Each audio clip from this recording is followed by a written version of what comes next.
The decade of the 90s witnessed one of college football's most celebrated runs.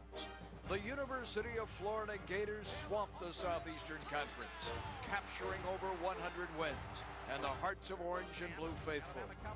Television networks chronicled victory upon victory, roaring crowds, thrilling moments, preserved for all time behind vaulted doors.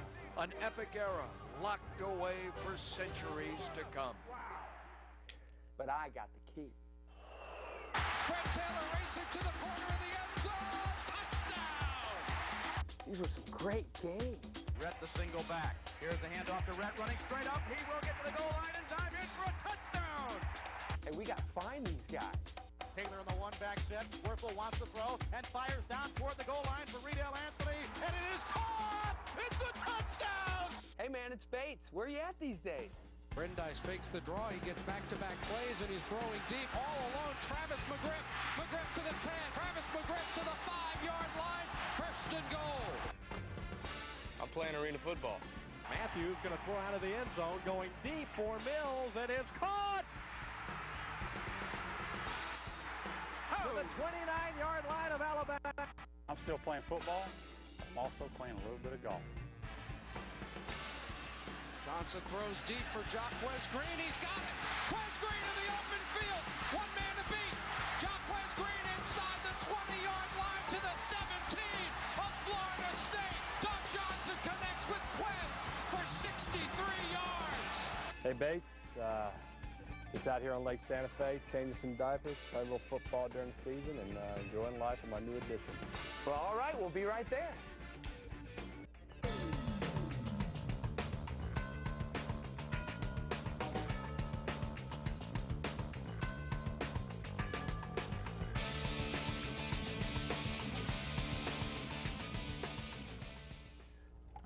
Well, 1990 was Steve Spurrier's first year as a head coach of the Florida Gators, and in the first game he started a young sophomore quarterback by the name of Shane Matthews against Oklahoma State. 50-7, pretty easy goings for the first game, but second matchup was up in Tuscaloosa, Alabama, a little bit tougher. Big SEC matchup with the Alabama Crimson Tide, and you guys had had a tough time prior to that beating an SEC team, and a lot of pressure in this one, Shane. Yeah, there was. You know, Coach Spurrier, when he first got here, he said our goal is to win road games in the SEC if we want to be champions.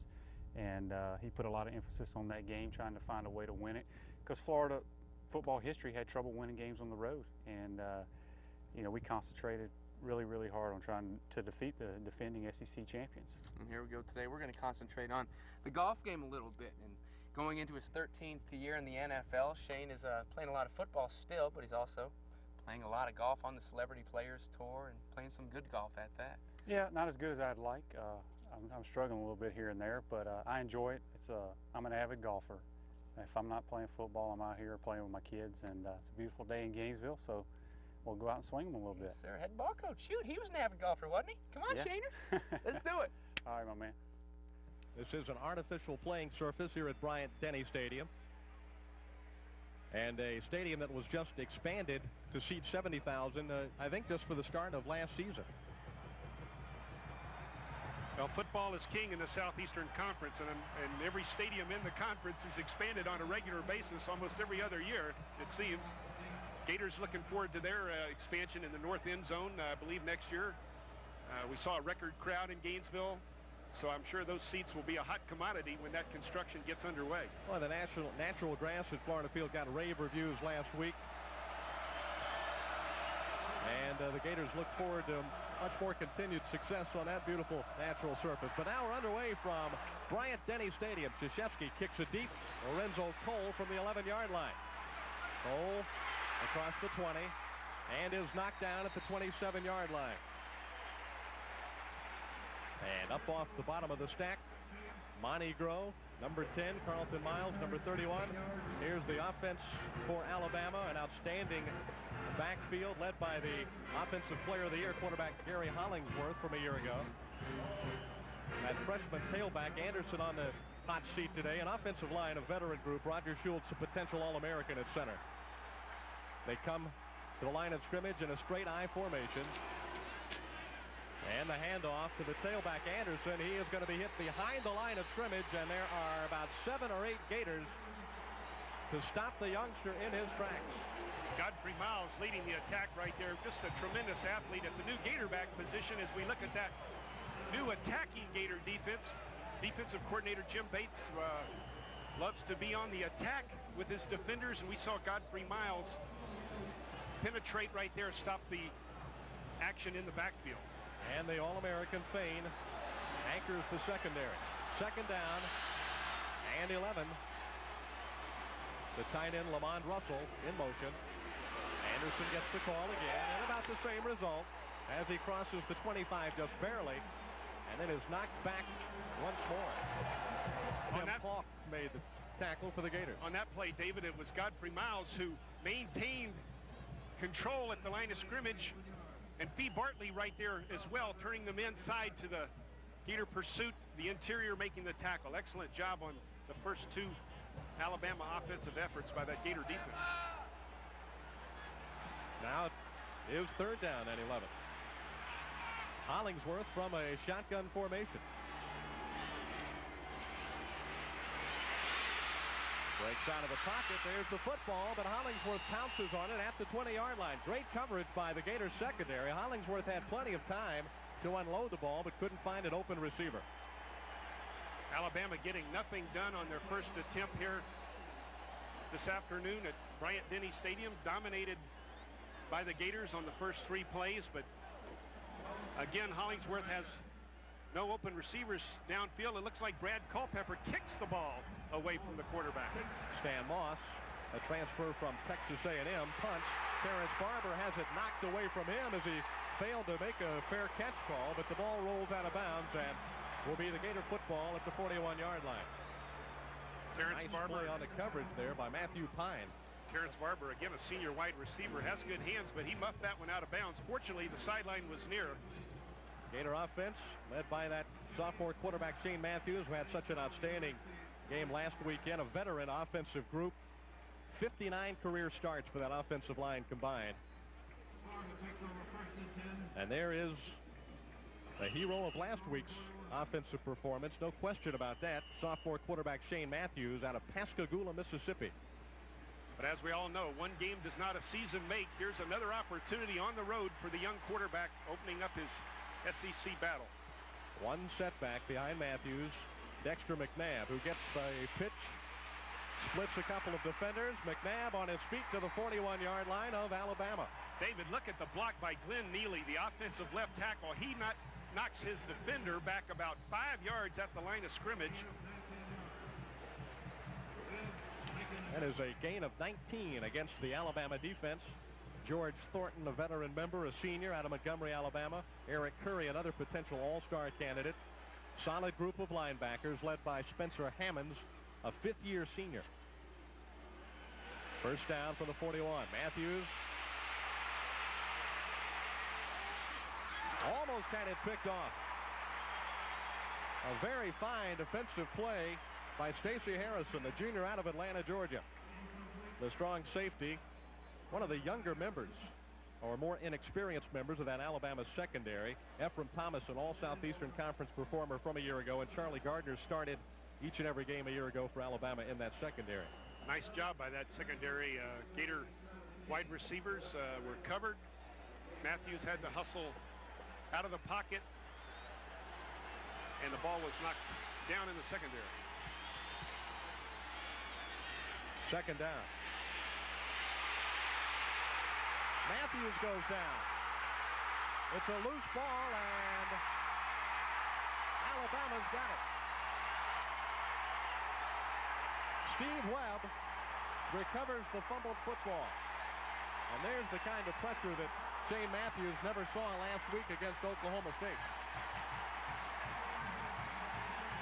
Gene Stallings is a defensive-oriented football coach. His history has been on the defensive side of the line of scrimmage, and right there he decided to send them after the young quarterback, and just a lot of pressure on Matthews, who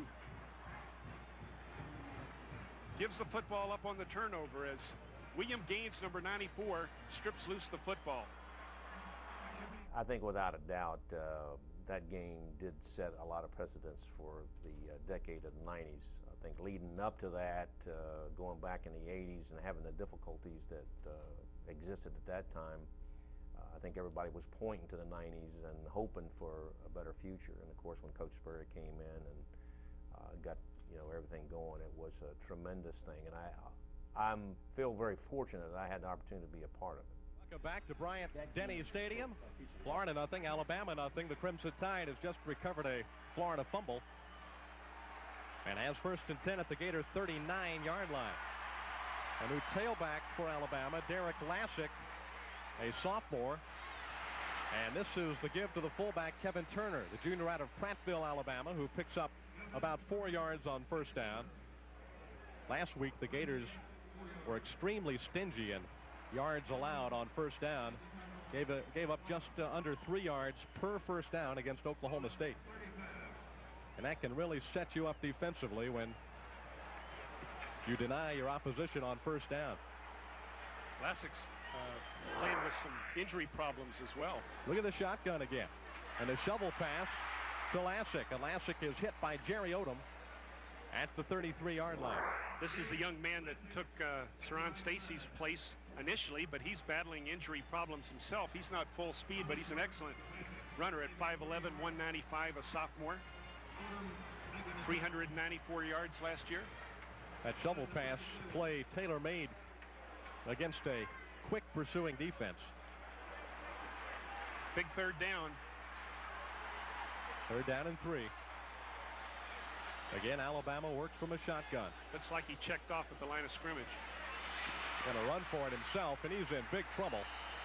Didn't get back to the line of scrimmage, let alone the 1st down marker. Tim Pauk, the super quick inside linebacker, and Jerry Odom made the stop. That will bring up 4th down. One of the top place kickers in America will come on and try and give Alabama an early lead. An excellent job done by the Gator defenders on the outside. Huey Richardson, Mark Murray with their speed on the outside, forcing Hollingsworth for the 2nd time this afternoon to have to step up, and that time there was no place for him to go. So nice job by the Gators with their back to the wall. This would be a 53-yard field goal if Philip Doyle can knock it through. Almost blocked. Doyle, who has tremendous leg strength, just came up short on that one.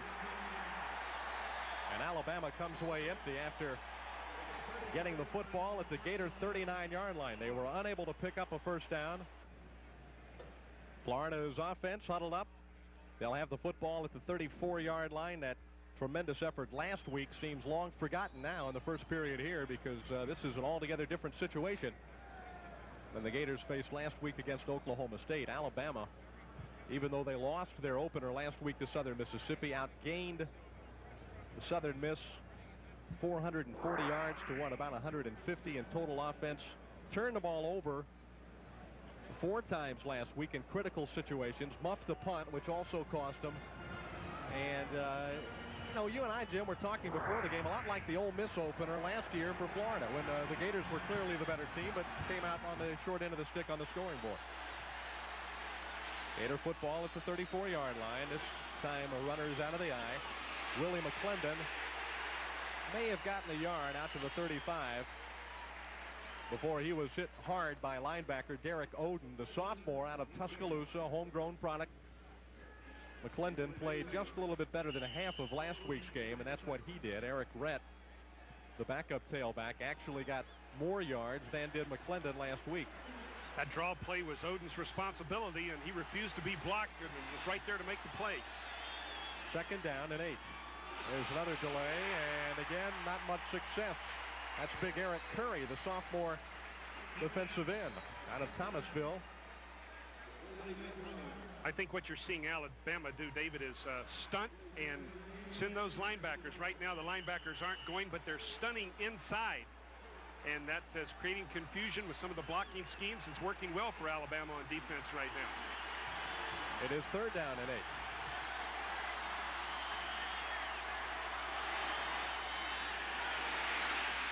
Matthews has good protection, throws into a crowd, and it is incomplete. Excellent coverage by John Sullins, a linebacker who was man-to-man against tight end Kirk Kirkpatrick. And And the Gators will punt the ball away for the first time this afternoon. Now, right now, this battle is completely even. Both teams fighting each other inch for inch out on that turf this afternoon. Neither team willing to give an inch to the other. Jason Haley, the redshirt freshman out of Hobart, Oklahoma, will punt the ball for the Gators.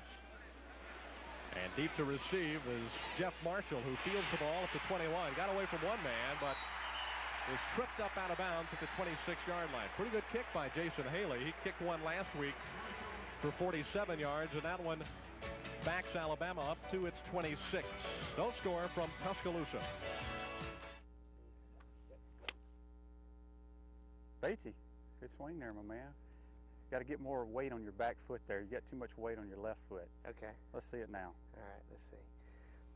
So Shane's here coaching me up a little bit at Gainesville Country Club today, and I can talk in my own backswing because I'm not a golfer, but Oh, yeah. a little fat.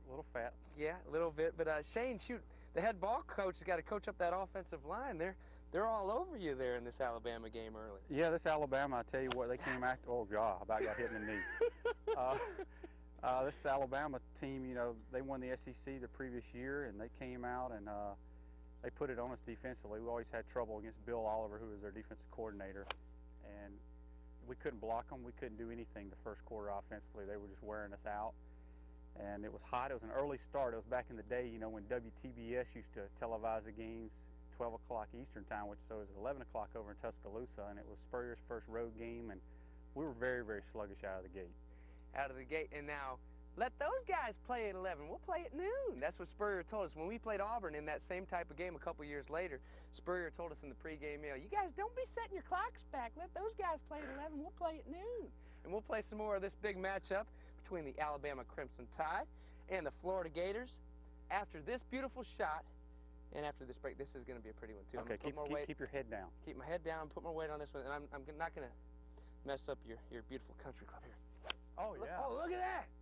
I told you. I like it. Huh? It's got some carry. Let's bottle that one. All right, let's go putt some before we hit the All right, my man.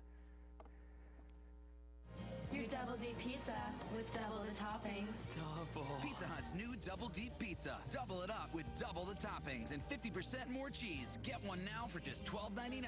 Double means more with America's favorite pizza, Pizza Hut. Order online. Strengthen and tone, sculpt and define. Now, there's a new way to get fit quick. Hi, I'm Jack Satorsky, and I set the world record for push-ups in 2003. And now I'm going to show you how to get the ultimate upper body workout quickly and effectively with the Push-Up Pro. It's the new way to sculpt and tone the chest, shoulders, arms, and even abs. And I guarantee you'll see and feel an amazing difference in your body within 10 days. And here's why. Just look at the normal push-up. Look at the strain on the wrists. Now, look at the difference with the Push-Up Pro. It uses a more natural movement for the arms and shoulders. And by adding the rotation, you're now targeting 2 movements of the chest and getting a more powerful contraction of the muscle. Beginners, use Push-Up Pro on a wall for an easy yet effective workout.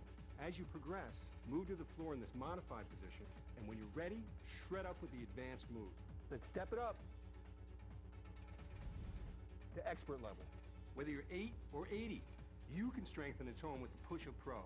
It's the ultimate upper body workout. It rotates your arm, so it feels like it's hitting more of the shoulder. You get better results, you're working more muscle. I didn't feel any pain in my wrists at all. It felt like a very natural movement from the top position, lowering myself to the floor. It's great to be in your 50s and find something so simple. I do it right against the wall. It's really easy and convenient. It's perfect. With the Push-Up Pro, you'll shape, define, and tone in all the right places. In fact, we guarantee you'll see results within 10 days or your money back. And best of all, you can take your workout with you. Call now and get your hands on the Push-Up Pro for only $19.99. And I'll also send you my training guide, The Ultimate Upper Body Workout. Call now. Call now to order Push-Up Pro for the amazing price of only $19.99 plus shipping and handling. It's never been easier to strengthen, sculpt, and define with the Ultimate Upper Body Workout. Call 1-800-631-1627. That's 1-800-631-1627. Call now. The most unpredictable college football season in history reaches its climax. The Tigers have risen from the ashes and are ready to claim their second BCS championship. But the Buckeyes are out to avenge last year's title game loss and prove they're the true #1. LSU. Ohio State. The All-State BCS National Championship game. This January, only on Fox. Loaded! Identify! Fire!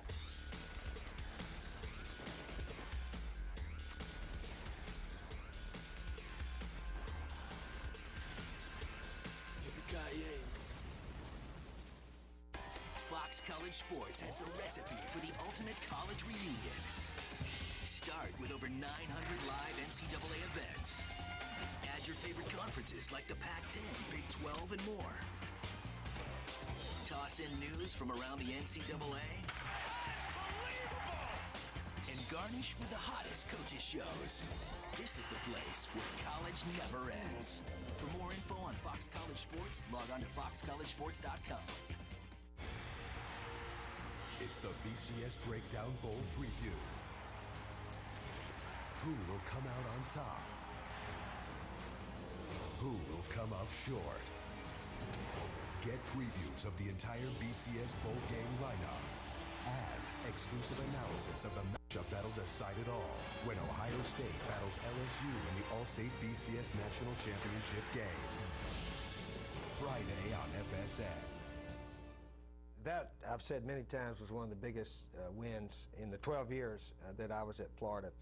And the reason it was one of the biggest is because it was different than so many Florida games. So often the Gators had very good teams, maybe a little bit better than the other guys, but something would happen that we would lose a game. From the get-go, he made it known that we were going to compete for the SEC title. It wasn't like, apparently, not apparently, but Florida had never officially won one up to that point, and he said there's no reason why we can't make that happen, and he told us to believe in ourselves and to believe in this is going to happen, and it did that year. We got it stripped, however, we did win the conference, and that confidence and that believing in ourselves that we could win the conference is what he brought in. Alabama football, the Crimson Tide at their own 26-yard line. Hollingsworth fires quickly to his former high school teammate, Craig Sanderson. That is Sanderson's first reception of this season. He caught 21 in his first 2 years as a wide receiver at Alabama. Gators in a 3-deep zone right there, and Sanderson having plenty of room on the outside as he merely took 4 or 5 yards, went 4 or 5 yards down the field, then ran a 45-degree angle towards the middle, and the ball was delivered. Almost enough for a first down. The freshman tailback. Anderson runs headlong into safety Will White, but gets the first down for Alabama. Now you see Huey Richardson on the outside fighting to maintain containment right there, as he should do, but Alabama needing only a yard or two to pick up the first down, and the young tailback does it. Fee Bartley on the tackle.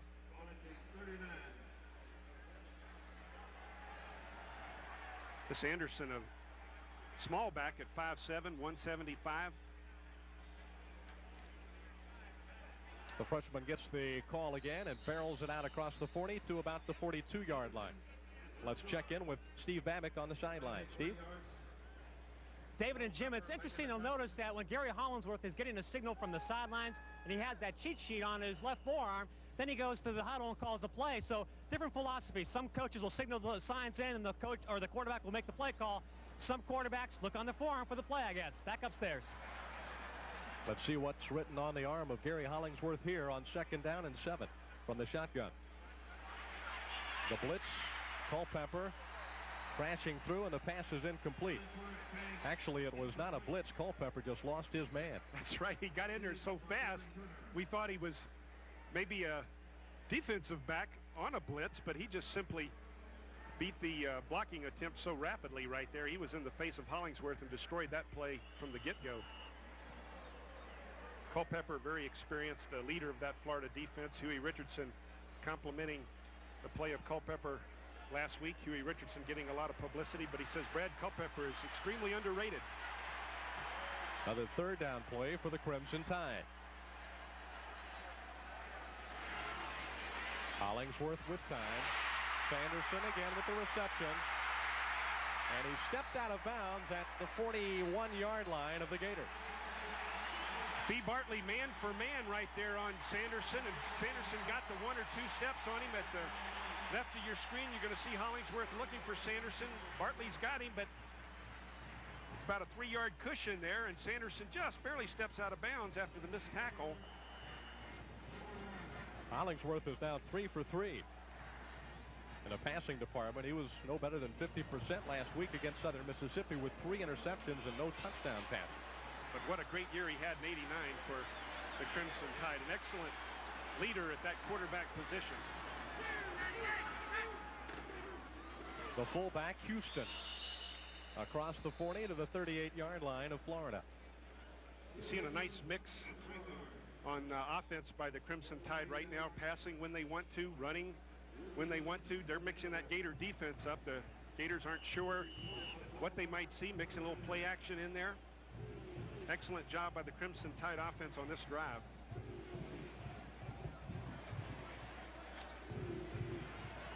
Second down and 8. Anderson and Houston in the backfield for Hollingsworth. The tight end, Lamont Russell. Russell down at the 31-yard line. It will be close to another Alabama first down. And Will White made the stop for the Gators. There's the All-Southeastern Conference tight end. Will White, the free safety right there, man for man on Lamont Russell. The young man caught 51 passes for the Crimson Tide last year. Excellent speed from the tight end position. There you see Fee Bartley blitzing from the outside, but Hollingsworth picks him up. The ball pops into the air, but I think an Alabama player was there to fall on it. He did.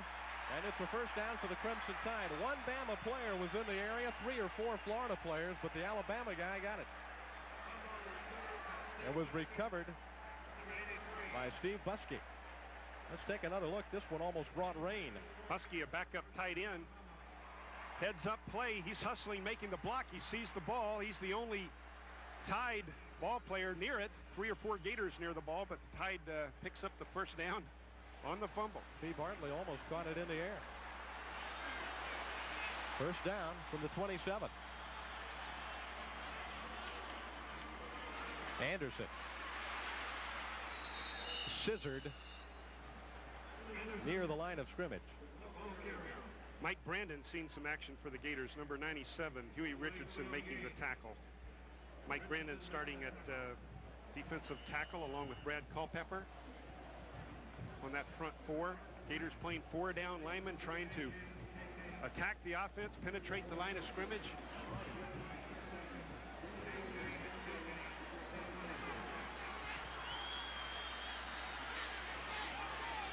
Sanderson in motion. Dumps it to Russell. And Russell is near another first down. I think he's got it. Down around the 16-yard line of the Gators. No heads-up play by Hollingsworth and Russell right there. Gators sending some linebackers on the blitz, but the tight end heads up. Hollingsworth saw it coming, dumped it off to him immediately. Kid was an all-SEC performer last year for the Tide. He's an outstanding player. He's caught a pass in 19 consecutive games now for Alabama and has moved into the number 3 spot in all-time Alabama career receptions. First down.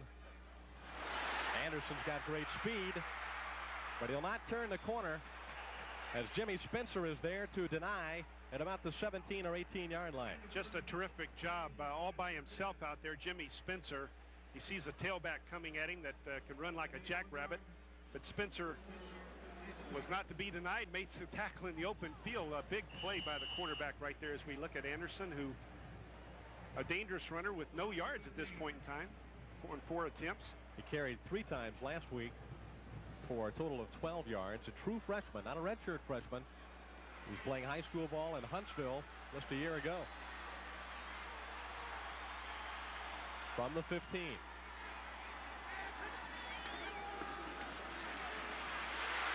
Hollingsworth throws it for the end zone. Touchdown, Alabama. Craig Sanderson. And what looked like was going to be a busted play, the Crimson Tide has taken the lead 6-0.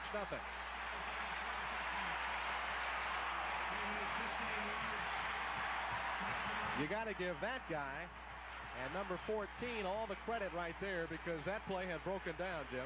Yeah, I think there might have been a busted coverage also in the secondary, but Jimmy Spencer was all by himself out there, and Hollingsworth finding Sanderson under tremendous pressure. Hollingsworth was under tremendous pressure right there, but comes up with a touchdown throw. Doyle for the extra point. It's automatic. And with 3:55 to play in the first period, Alabama has just taken a 7-0 lead. A very impressive drive by the Crimson Tide. They mixed in a running game with a passing game, but primarily did the damage through the air. And last week, Oklahoma State had some success in throwing the ball on the Florida Gators. So let's take another look at the touchdown pass from Hollingsworth to his former high school teammate. And Hollingsworth can't find his primary receivers under a lot of pressure. Actually, Mark Murray has him around the waist. But there's Sanderson in the corner, and Jimmy Spencer just can't get there in time. Spencer seeing his first extensive action as a starter for the Gators at the cornerback position. One way to beat a Steve Spurrier coach team, David, is to keep the ball yourself. And that's what Alabama did on that brilliant drive, chewing up the clock and getting points as well. The Gators have yet to get their offense organized in this one against a swarming Alabama defense. Florida has freshman Pete Archie deep to return the Alabama kick alongside Monty Duncan. There's Philip Doyle, one of the premier players at his position in college football today. The senior out of Birmingham unloads, and it's going to be the freshman Archie from near the 5. Archie has nowhere to go. They cornered him in down on the near sideline and put him down at about the 18 or 19 yard line. Let's take a look at Alabama's last scoring drive, which has given the Crimson Tide a 7-0 lead here with 3:51 left in the first period. 73 yards in 12 plays, using up 5 minutes on the clock. Very impressive. Sanderson's third touchdown reception in his career, and Hollingsworth his first touchdown pass of the season from the 19-yard line. Matthews cannot connect with McClendon. Excellent coverage of the linebacker Derek Oden. Number 56 was all over Willie McClendon coming out of the backfield. And he had man-for-man coverage right there, and McClendon did have about half a step, but excellent job by Alabama again on first down. Florida had a lot of success last week on first down, averaging about 8 yards on every first down attempt, but I don't think you're going to see that happen this afternoon. Not so far. Play action. Kirkpatrick is open. There's a Florida first down out across the 30 to the 31-yard line. Stacey Harrison made the tackle. Kirkpatrick last week caught 4 of Shane Matthews' passes. The senior tight end. We're seeing 2 of the best tight ends in the conference, maybe in the nation, in Kirk Kirkpatrick and Lamont Russell in terms of receiving capabilities. Kirk Kirkpatrick has to be an important part of that Gator offense if they're going to move the ball down the field. That gives the Gator wideouts opportunities to get open when the tight end is so effective. Dexter McNabb is hit by nose tackle Byron Holbrooks after a gain of a couple of yards on the play. I think that was the same play that the Gators picked up about 12-15 yards on their first attempt, but right there, their first play of the game, but right there it didn't work.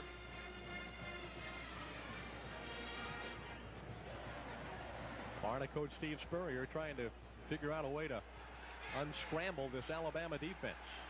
He has been stymied throughout the first period.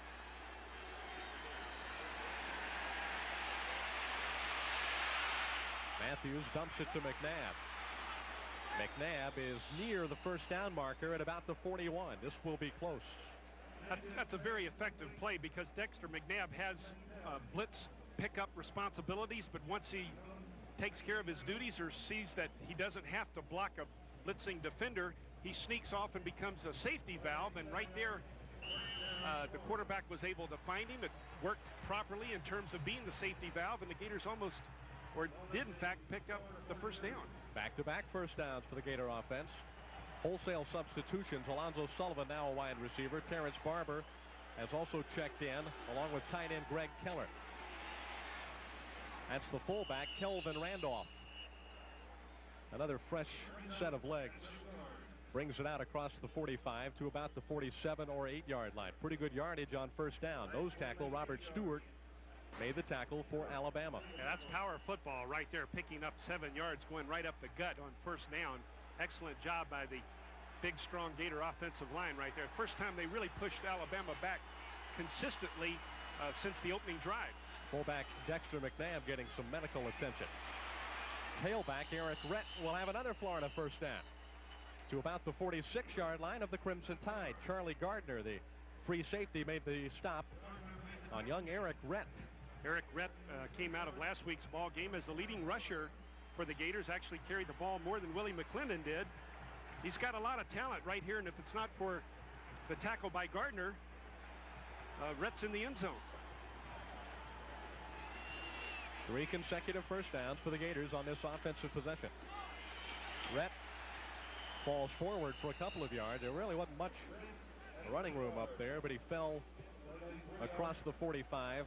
Spencer Hammond, the veteran linebacker, made the tackle. Well, you can hear those cracking shoulder pads and headgears up here, can't you? These kids are really going after it, and you have to be able to play power football and get the respect of the opponent before your passing game will open up as effectively as you want it to. And right now the Gators are just trying to power the ball at Alabama.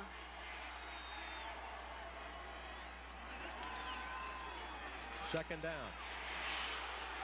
Oh, no flag, although Greg Keller thinks there should be one. The tight end was the intended receiver. Very close to being a pass interference play. I think the ball might have been tipped just the moment before Keller gets hit. It looks like it's possibly interference as you see the twisting and looping up front. Yeah, the ball's tipped, and so the receiver's fair game at that point. That's right. Excellent call by the officials. Alabama again looping and twisting and gaming inside, trying to put pressure on the young quarterback. Look at the hit right in the face delivered there by Alabama. Penalty flag is down. Matthews is in trouble. Now he just throws it away. Let's see what the yellow flag is about.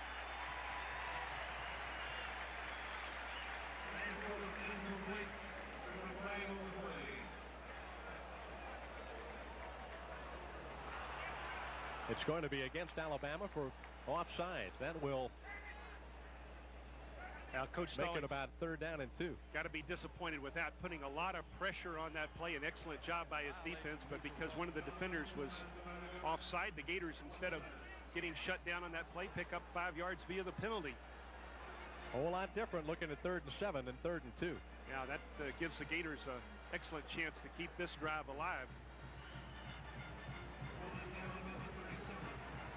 The Gators have Randolph and Recht in the backfield. Let's see if Alabama crowds that line of scrimmage on this 3rd and short. Now they're playing straight up. Again, they almost jumped offside. They give it to Rett. Rett, I believe he's got the first down. Near the 35. He just needed to get shy of the 36. He's got it with a couple of extra feet to spare. 1st and 10 Florida. That's 4 consecutive first downs now with time running out in the first period and Alabama leading 7-0. Florida trying to answer Alabama's excellent drive with a drive of their own. Eric Rett picking up that first down, glancing off the tackle right there. A lot of times outstanding runners can pick up that extra foot or two by twisting their body or glancing off the tackles, and that's exactly what Eric Rett did. Now Coach Spurrier saying, what is this timeout? What's going on here? You're stopping my momentum. My guys are going. We got them on the ropes. Now you're giving them a break. That's what Steve's thinking. You know, once you really get things going for you on offense, you know, you're hot. You want to keep on a roll. And he's saying, what's going on? Give us the ball. Alabama defenders are saying, thank you. I get a chance to get a breather here for 15, 30 seconds.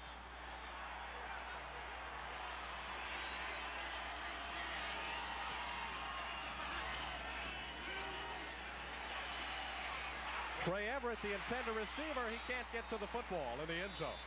Oh, Everett almost did a tremendous job of lulling Greg Teague to sleep. He stopped for a second and then bounced into the end zone, but the ball was a bit overthrown. And that is the end of the first period from Bryant-Denny Stadium in Tuscaloosa, Alabama, with our first period score. The Crimson Tide 7, the Gators nothing. So a little bit of defense. Pretty intense SEC matchup here, and Shane Matthews now going into his 13th season in the NFL. Shane, you've been in some intense matchups in both the SEC and the NFL over the years, and gosh, the situations like the big Browns come back when you played for the Bears, and all these big games you've been in. It seems like a lot of pressure there would be on you, being under center in an NFL game, but being over a putt too, you know, on the CPT or any other big golf tournament. Got to be a lot of pressure there. Can you equate the two at all?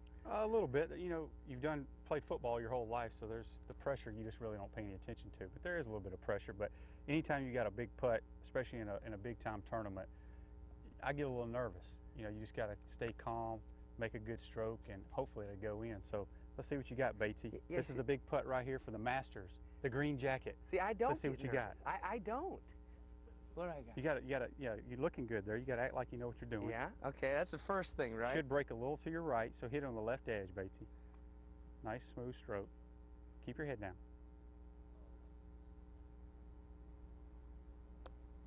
He made it, boys. Yeah, hey, look at that, huh? Oh man, where's the green jacket?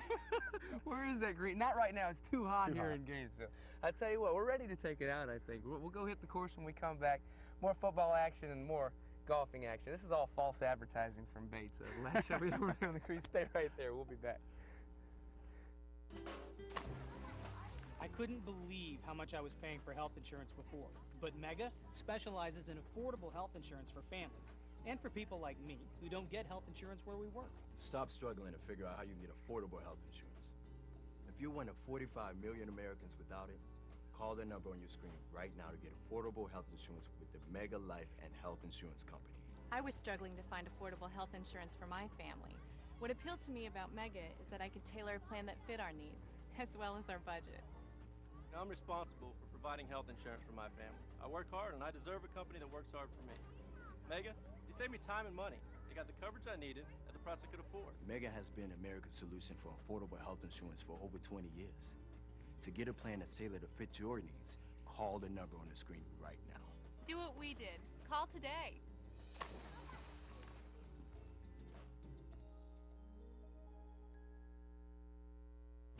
Now you can enjoy the ultimate freestyle motocross cocktail. Fuel TV's Moto Mix is all moto shows, moto movies, and spicy special events blended to perfection. Check out Fuel TV's Moto Mix, Wednesday nights on Fuel TV.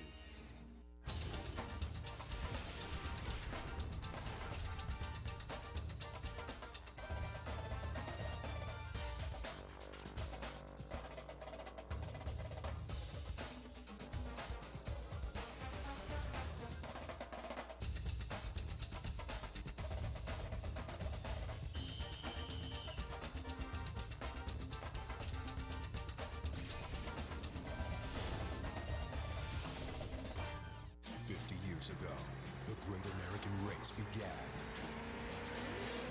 Richard Petty goes back in front. They both spin. They're in the wall. Petty is ready. Dale hits him. And there's a fight. Dale Earnhardt is the champion of the Daytona 500. The 2008 Sprint Cup begins with the 50th running of the Daytona 500 this February only on Fox. Numerous times in the years prior to Steve coming and Coach Spurrier coming to Florida, you know, we'd had some tough defeats, one being Auburn, last play of the game the year before. So we'd really never been able to go into a difficult arena and come away with a victory. We have played one period from Bryant-Denny Stadium in Tuscaloosa, Alabama. The Crimson Tide leads the Florida Gators 7-0. And sophomore quarterback Shane Matthews is beginning to get a feel for what's going on here in his Southeastern Conference football debut. He has loosened up that throwing arm a bit here in the latter part of the first period. Let's go down on the sideline real quickly to Steve Babick. Steve? I know there was some concern on the Florida sideline. Folks did not see Dexter McNabb in the backfield. They saw Randolph at the fullback position. Nothing to worry about. Dexter McNabb was just getting an ankle retaped. In fact, he's back in the game right now as the Gators get ready for their offensive series. Back upstairs. The Gators are second down from the 35-yard line of Alabama. This drive began back at the 19. Alonzo Sullivan had to turn his body back toward the quarterback and make a twisting, lunging catch at the 29-yard line. Had the pass been thrown a little more accurately, Sullivan may have had a chance to pick up a few more yards, but it took all of his energy just to bring that one in. Alonzo Sullivan was dragging in that area, vacated by the dropping linebackers right there, and did come up with the excellent catch. But he was wide open on his dragging route. Matthews was 0 for his first 3.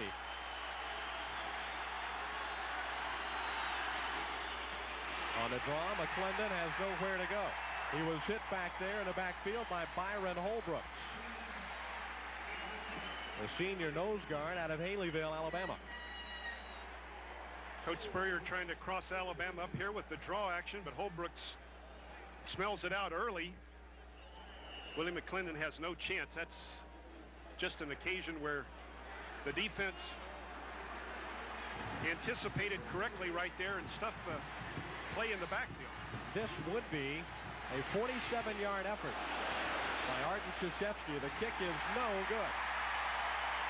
It would have been his longest, and that is the first kick that Krzyzewski has missed as a Florida Gator. He was perfect both in field goals and in point afters until that one right there. So Krzyzewski comes up short on a 47-yard attempt. He had a shot at it too. The ball was kicked accurately, just didn't have the strength in his leg to get it there, but it was right in the middle. Krzyzewski now, for his career, 9 out of 10 in field goals, a perfect 15 out of 15 in extra point attempts. So the Gators keep the football for a long period of time, reel off 4 consecutive first downs, but come up with no points. And the Alabama Crimson Tide take over at their own 31. Fumble. Where's Classic, the ball carrier, and it is loose on the artificial surface. Who's got it? Florida's got it, I think. No official signal yet. The way the celebration's going, I think Florida got it. Yep. Lassick coughed it up, and the Gators have taken possession at the 29 of Alabama. Let's see who hits Lassick in the backfield. If we get a shot at a replay, here he comes. He's going to come right at you. He's going to get stripped by, is it Huey Richardson? No, he never had the handle. Huey was fighting off the defender, but Lassick just never had the handle. It looked like he ran into number 50, his own offensive guard, Chris Robinette. And Robinette may have kicked it out of his hand.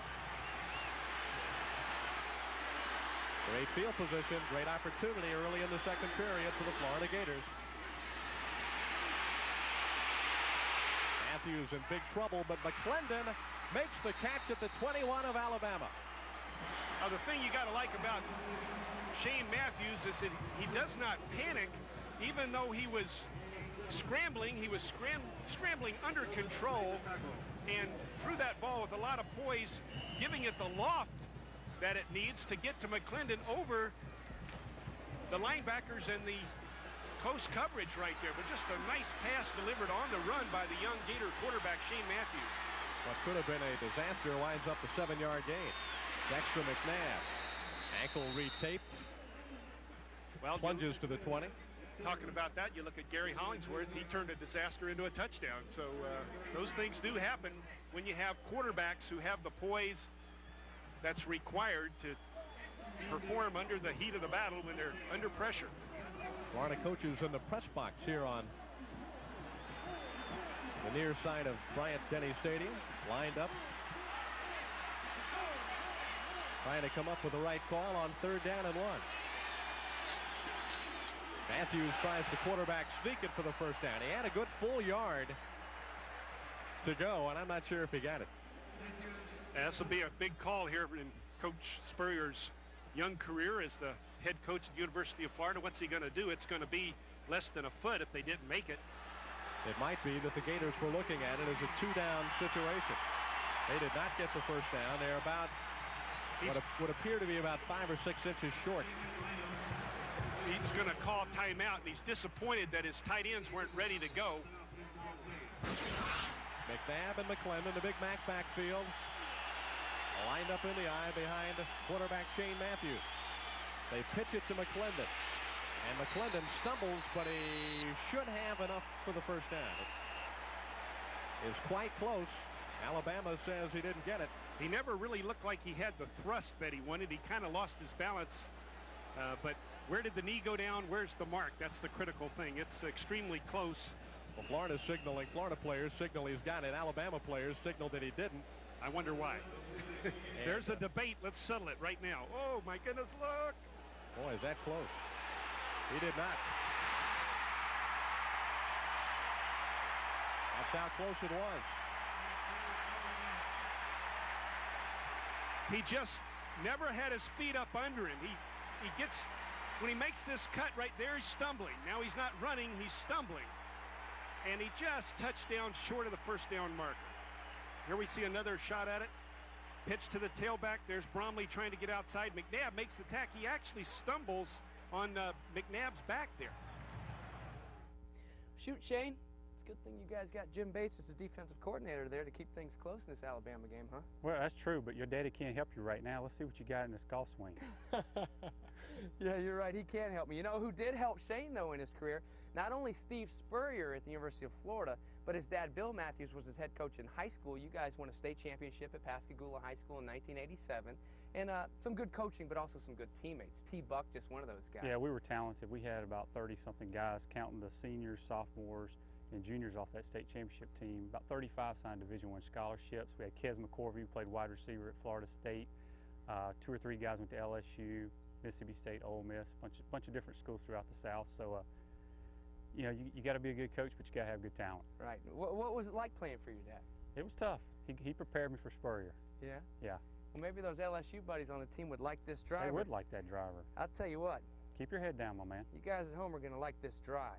I feel good. Did a good job on the putting green. Did a pretty good job with that 7-iron. And I got a heck of a coach in Shane Matthews. Oh, yes. He takes it around the corner. That's perfect. Is that? That's perfect. You hear that? Perfect. That was perfect for this hole. It's a dog leg right. Well, I knew that. I knew. This is Gainesville. This is where we roll. I'm going to tee it up. Is that all right? Yeah, you go ahead. Here's your tee, my man.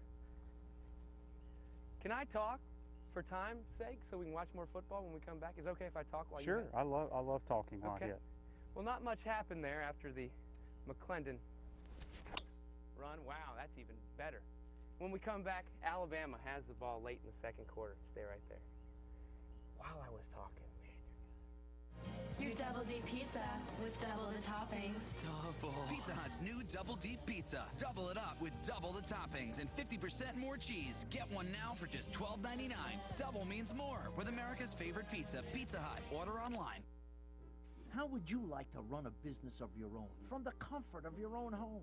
Be your own boss, set your own hours, and make great money. It's not as crazy as it sounds. Last year, I made over $100,000 a year from my home. I just made a down payment for our vacation home, working part-time. We gave up our jobs. People thought we were crazy. And we took in over $250,000 in our first year. Yeah, you have to be crazy to visit this website and find out how to start your home business. Crazy like a fox. There are thousands of opportunities for you, full or part-time. Live the lifestyle you've been dreaming of. The secret is in this success kit. To get yours, log on now. Next year, my goal is $500,000. I made $5,000 yesterday. We've made enough to spend winter in Hawaii. Crazy? I don't think so. Log on now to get your success kit. This week on the Best Damn Sports Show, period. Wednesday, the unbelievable upsets. Boise State has won! Fantastic finishes. Spartan is your national champion! And stunning plays of the year. It's Best Damn's Top 50 Plays of 07. Thursday, our salute to Saturday with Best Damn's Top 50 College Football Moments. Friday, we honor the not-so-honorable. It's the Top 50 Sports Blunders. This week at 11. FSC is your premier destination for soccer with North America's #1 highlighted news show exclusively devoted to the beautiful game. Good evening and welcome to the Fox Soccer Report. Our team of hosts comes together each night to give you a daily dose of all the top soccer headlines. All the highlights, all the stories, and all the analysis. And expert analyst Bobby McMahon weighs in on the hot issues. That Liverpool should have got rid of him then. They would have got 10 to 12 million pound from him. Fox Soccer Report, nightly, only on FSC. Check your local listings. Loaded! Identify! Fire!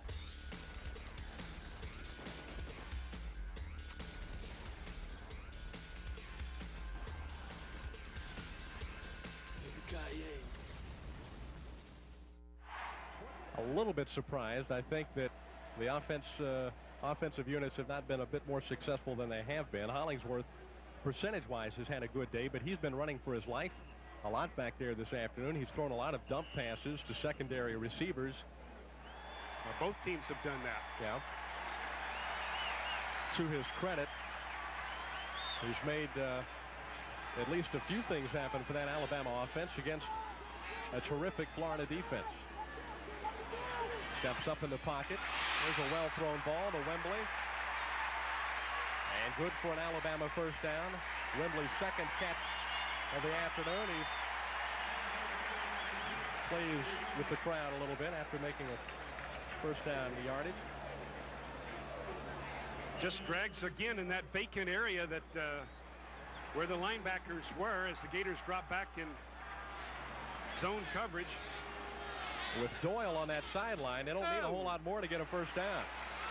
Florida had everybody coming, it looked like, on that play, and the handoff was to the fullback, Mike Campbell. Or rather, Robert Jones. Robert Jones, the ball carrier. A junior out of Birmingham, and as you can see, the Gators had great pressure on, but Alabama almost split the seam right up the middle. Jones is Bobby Humphrey's cousin. The ball carrier on that last play, number 28. There's confusion on the Gator defense right now. Well, fortunately, it looks like for the Gators, there was confusion on the other side also. Tim Paulk had come out of the game. He wasn't supposed to, and then he sprinted back on the field, but he didn't know where to line up, and Hollingsworth was just as confused as we look at Coach Stallings and his staff on the sideline. There's Larry Kirksey, who had spent a number of years as outstanding offensive backfield coach for the Gators, now on the Alabama staff.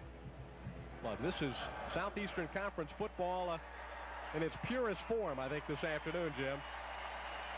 Yeah, this is a throwback to the 50s, I believe, and the 60s when they just strapped the helmet on and came out and see who could knock each other down. And right now, these kids are just really going after just a brutal battle out there. And that's what we expected. We're getting nothing less.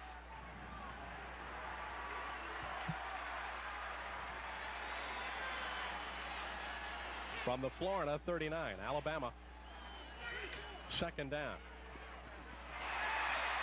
There's a penalty flag in the backfield. Jones made the catch for a gain of about 4. But I think we're going to have a face mask or a hold against Alabama. Bruce Culpepper was just right in the face of the quarterback, and whoever it was that was trying to block him and keep him away committed the violation, I'm certain. Culpepper gets right in the face of Hollingsworth right there, but Hollingsworth delivered the strike anyway, but Culpepper was being held by the face mask. Now that's a desperate move by an offensive lineman. The first line of defense is to grab their jersey. The last line of defense is to grab their face mask. Actually, the last line of defense is to grab anything you can get a hold of to protect your quarterback, and an experienced Alabama line there being tested by the experienced defenders on that front line of defense for the Gators. Strength against strength there on the front line in the trenches. Alabama's front wall against that Gator front four.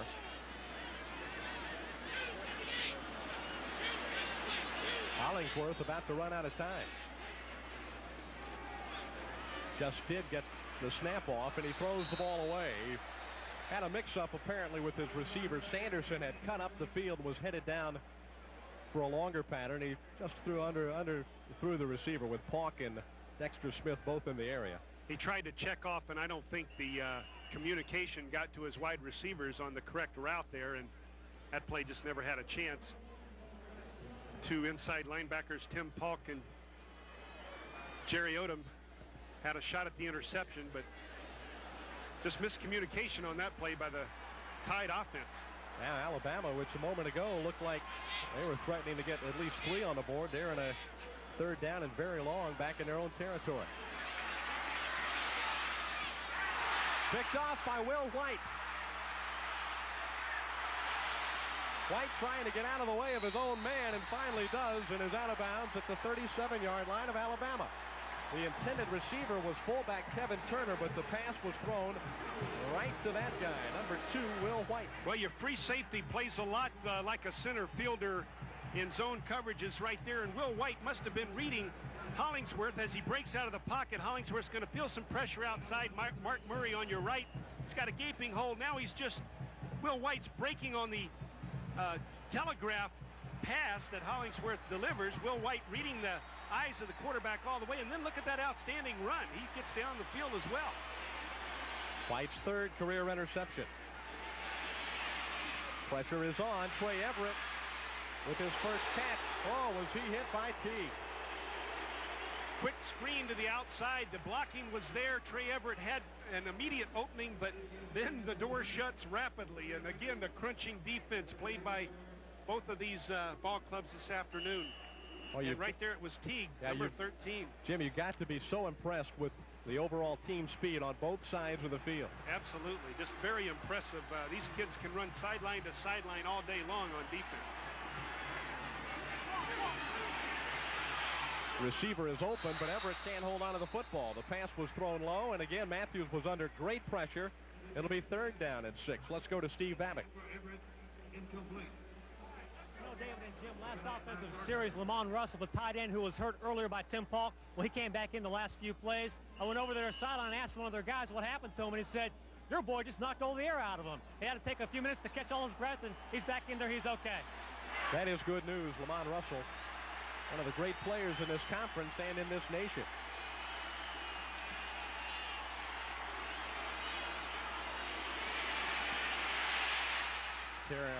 Ernie Mills was open. And it's short again. It's going to be a big call, I think, by Coach Spurrier, David. Maybe a foot short. Let's see where they mark it, but Ernie Mills did a nice job diving for that first down marker.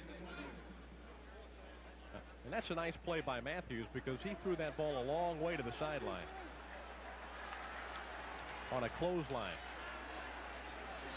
Eric Curry, the Alabama defensive end, just bullying his way into the backfield right there and putting pressure on Matthews. Another 4th and inches. And it looks like Steve Spurrier wants to call timeout, make sure he's got the play that he wants. He's already failed to convert a 4th down and inches, even deeper in Alabama territory earlier in this game. There are 1 minute 23 seconds left in the second period. Florida threatens to score, but still trails Alabama by the score of 7-0. We saw Coach Spurrier for a minute there, David, chat with Jim Bates, his defensive coordinator.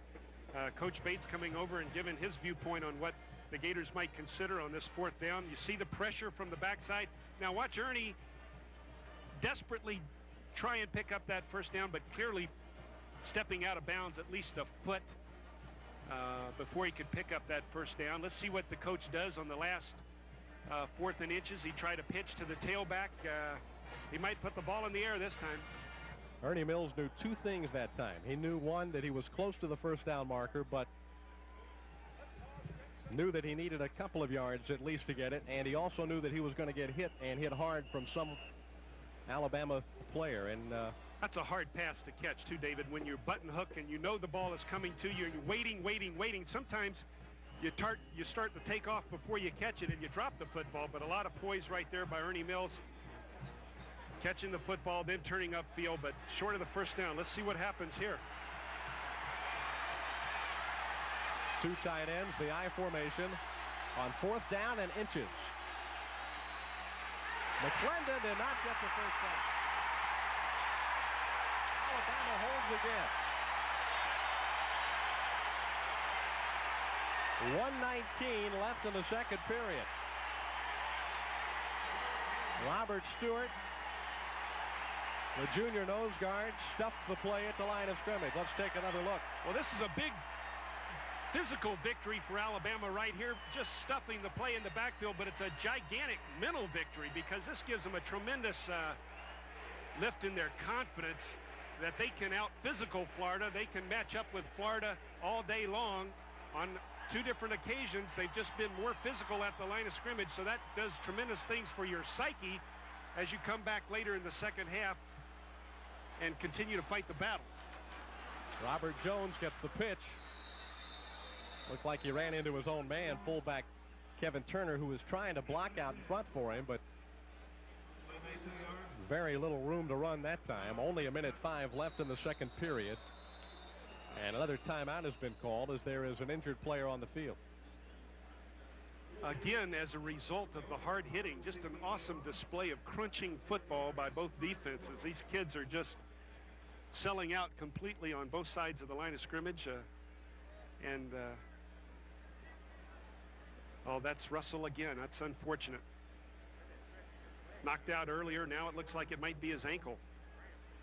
Big guy's had a tough afternoon. Russell. Let's see, Jim, if we can pick up where the injury occurred. There he is at the far right on your screen.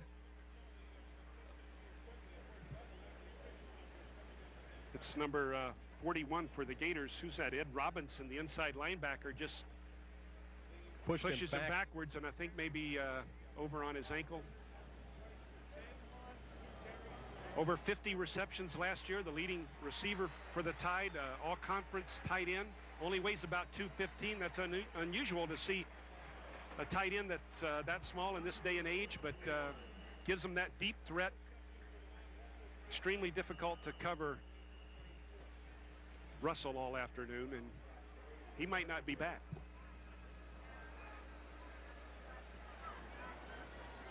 Looked like he was favoring an ankle as he limped off the field with help. 2nd down and 8. Clock running with 43 seconds left in the first half. Robert Jones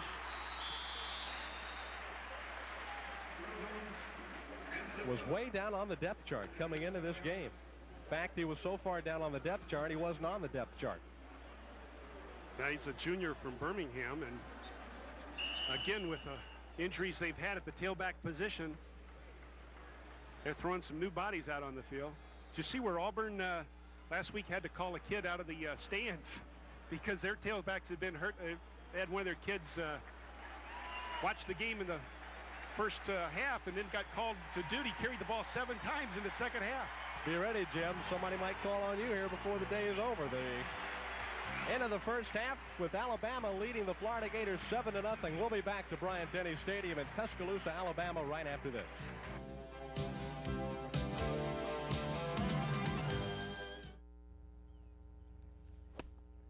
Oh my goodness. Good gracious, Bates. This is ridiculous. Hey, am I dry? No. You've already lost 5 balls. Just pick it up. Come on. Don't be jealous. Hey, Charles, I'm out here on the course with Bates, and he's taken forever, and he's lost about 2 dozen golf balls. Could you send the rest of the guys out so we can play a normal round of golf? Yeah. Send them on out. All right, thanks, buddy. Jeez, Bates is awful. Oh, sweet. Is that me? Are you serious? Your ball's in the bottom of that lake right there. And you've already lost like 2 dozen of my balls, no more. Just get the flag. Let me finish this putt.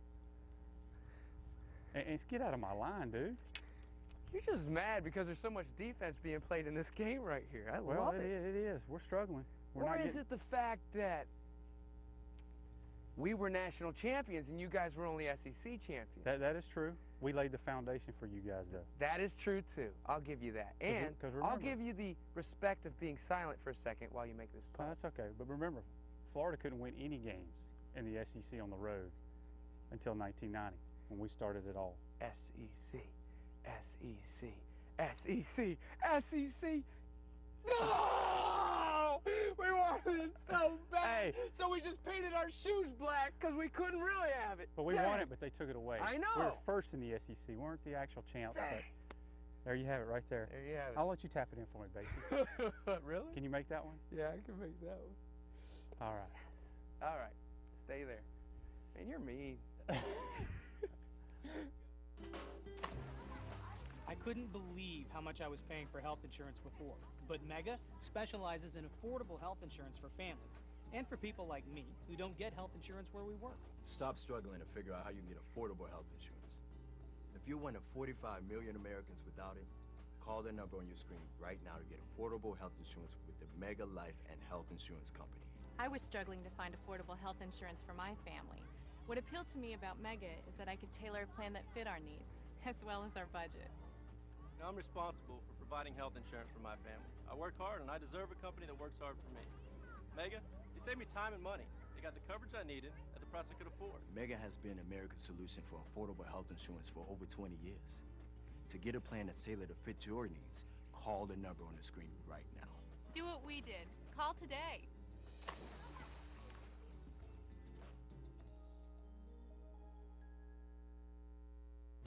Now you can enjoy the ultimate freestyle motocross cocktail. Fuel TV's Moto Mix is all moto shows, moto movies, and spicy special events blended to perfection. Check out Fuel TV's Moto Mix, Wednesday nights on Fuel TV. Fox College Sports has the recipe for the ultimate college reunion. Start with over 500 live college basketball games. Add conferences like the Pac-10, ACC, and more. Toss in news from around the NCAA. And garnish with the hottest coaches shows. This is the place where college basketball never ends. For more info on Fox College Sports, log on to foxcollegesports.com.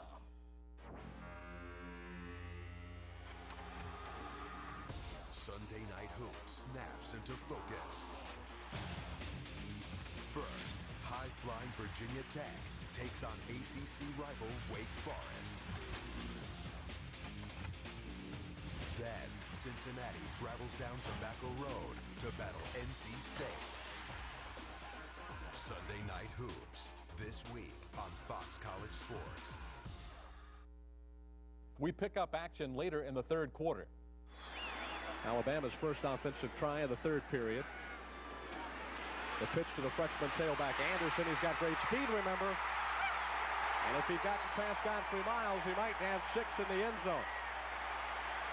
As it is, Alabama has a first down at Florida's 30-yard line.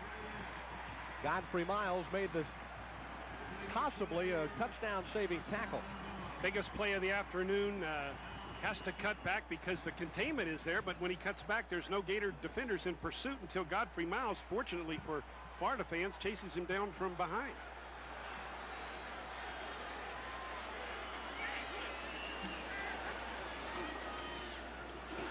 Robert Jones has good yardage on first down at the 25-yard line.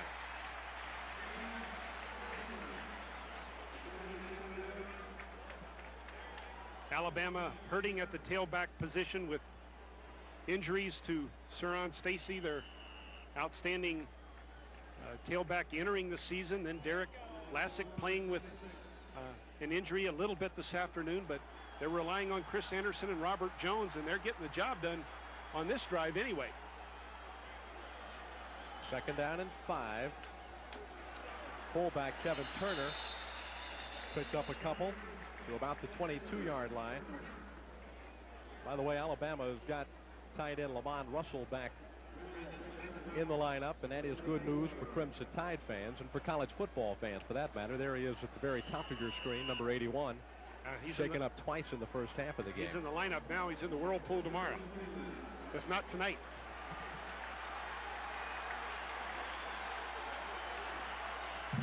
From the Florida 22-yard line. Robert Jones behind the line of scrimmage and will not get the first down. In fact, he lost a couple of yards thanks to an outstanding play by Ephesians Bartley, the junior out of Jacksonville. Mike Brandon and Godfrey Miles, David, stringing that play out. There's Godfrey Miles, there's Brandon in pursuit, and then it's Ephesians making the tackle. Alabama's already got its field goal team on the field. 3 points in this situation. It's like 30 points in a normal game situation, as well as these defensive teams have played today. Doyle on the verge of reaching something of a milestone if he can hammer through this 41-yard kick. He's got plenty of distance, and it is there. Alabama tacks on 3 more early in the third. The Crimson Tide takes a 10-0 lead over Florida with 11 minutes 23 seconds to play in period number 3.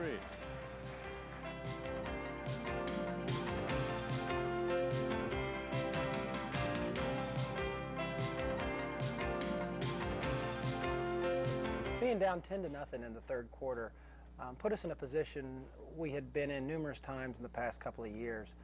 But we knew that if we could hang in there and somehow pull this out, it would begin a new era of Gator football. So we kept it close, and I'll be dang if we were able to do some things to put us back in the game. Alabama will kick off to Florida after Philip Doyle's 41-yard field goal, which is career field goal number 56 for Doyle. That tied him with former Georgia great Rex Robinson for 6th place in the SEC field goal list. A short Alabama scoring drive. After a short Florida punt. Right. Their offensive possession started near the midfield mark. Florida held on a big 3rd down and 2, but Alabama took advantage of the field position to cash in with 3 points. It's 10-0 now, and there's Philip Doyle, the senior from Birmingham, ready to kick off. Freshman Pete Archie, freshman Monty Duncan deep at the goal line for Florida. Doyle kicks it deep. Duncan, the redshirt freshman out of St. Augustine, found a crease and got good field position finally out across the 30-yard line. This is, I think, the best field position that Florida has had on a kick return today. Very impressive effort by Monty Duncan. He just took off like a rocket. You don't get up there and dance around. If you do, it's a mistake. You slash, you sprint, and that's exactly what he did on that kick return, and he got every inch that was allowable. Very nice job.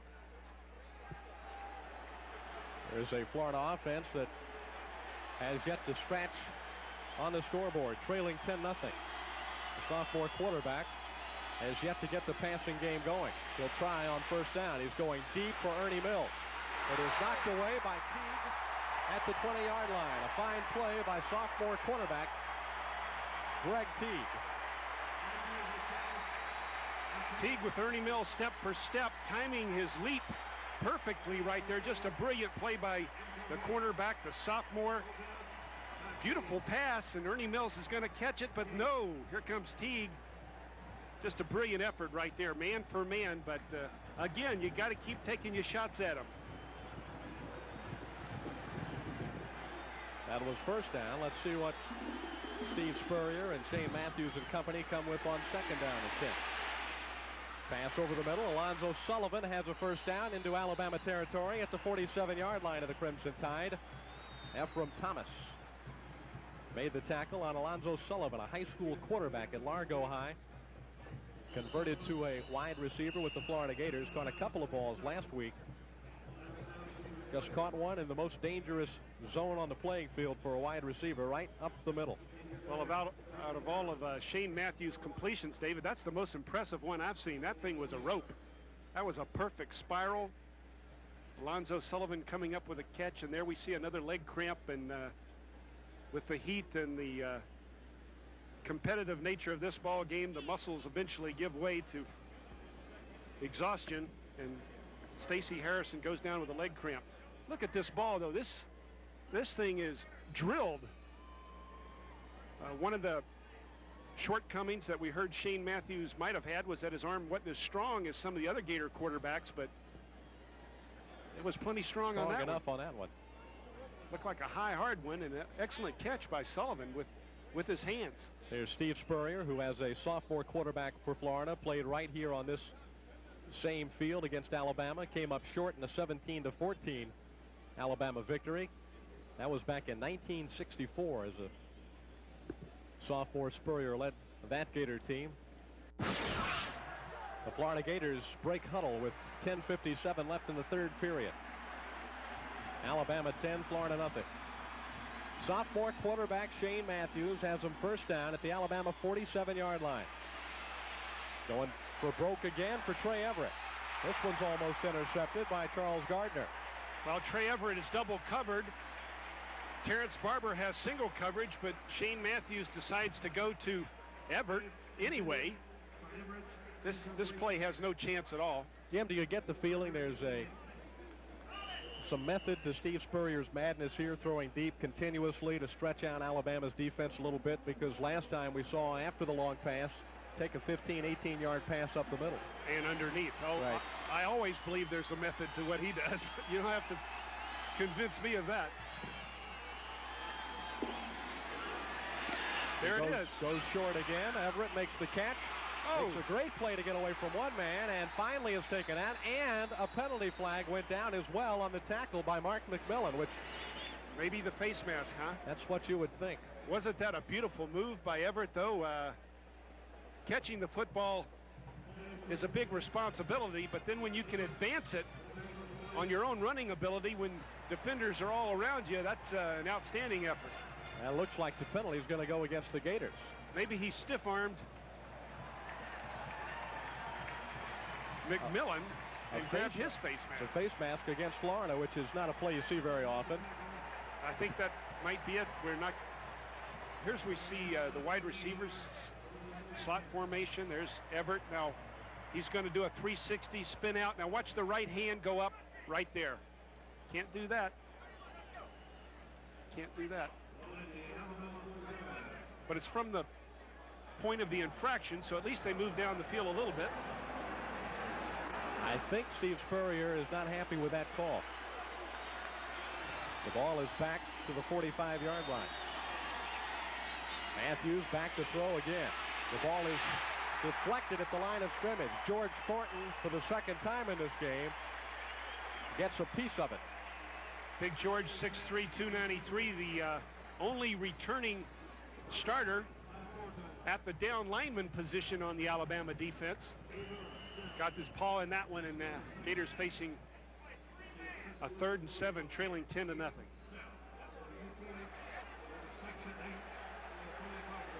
Both Everett and Barber have come wide to the near side.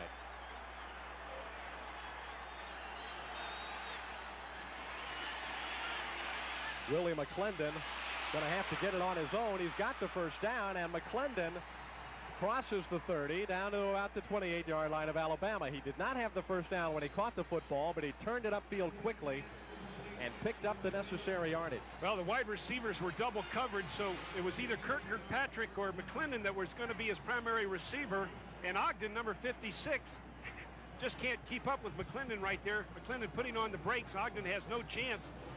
Willie moves the ball down the field, but the quarterback, Reed, he knew exactly where he had to go right there. He was looking for his tailback. That's one of the few third down conversions of the afternoon. McClendon, 4-3. Steve Webb on the tackle.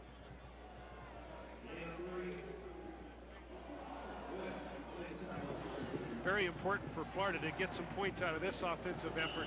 David trailing 10-0 again, if not for anything else but psychological reasons, but they got to catch up eventually, and now is as good a time as any to start with perhaps their deepest penetration, certainly in the second half.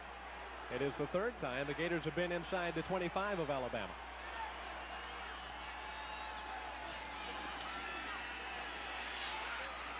Everett, nifty move inside the 10. It'll be first down and goal for the Gators. Beautiful combo, quarterback, wide receiver, as we look at Coach Spurrier, who's pleased with that one right there.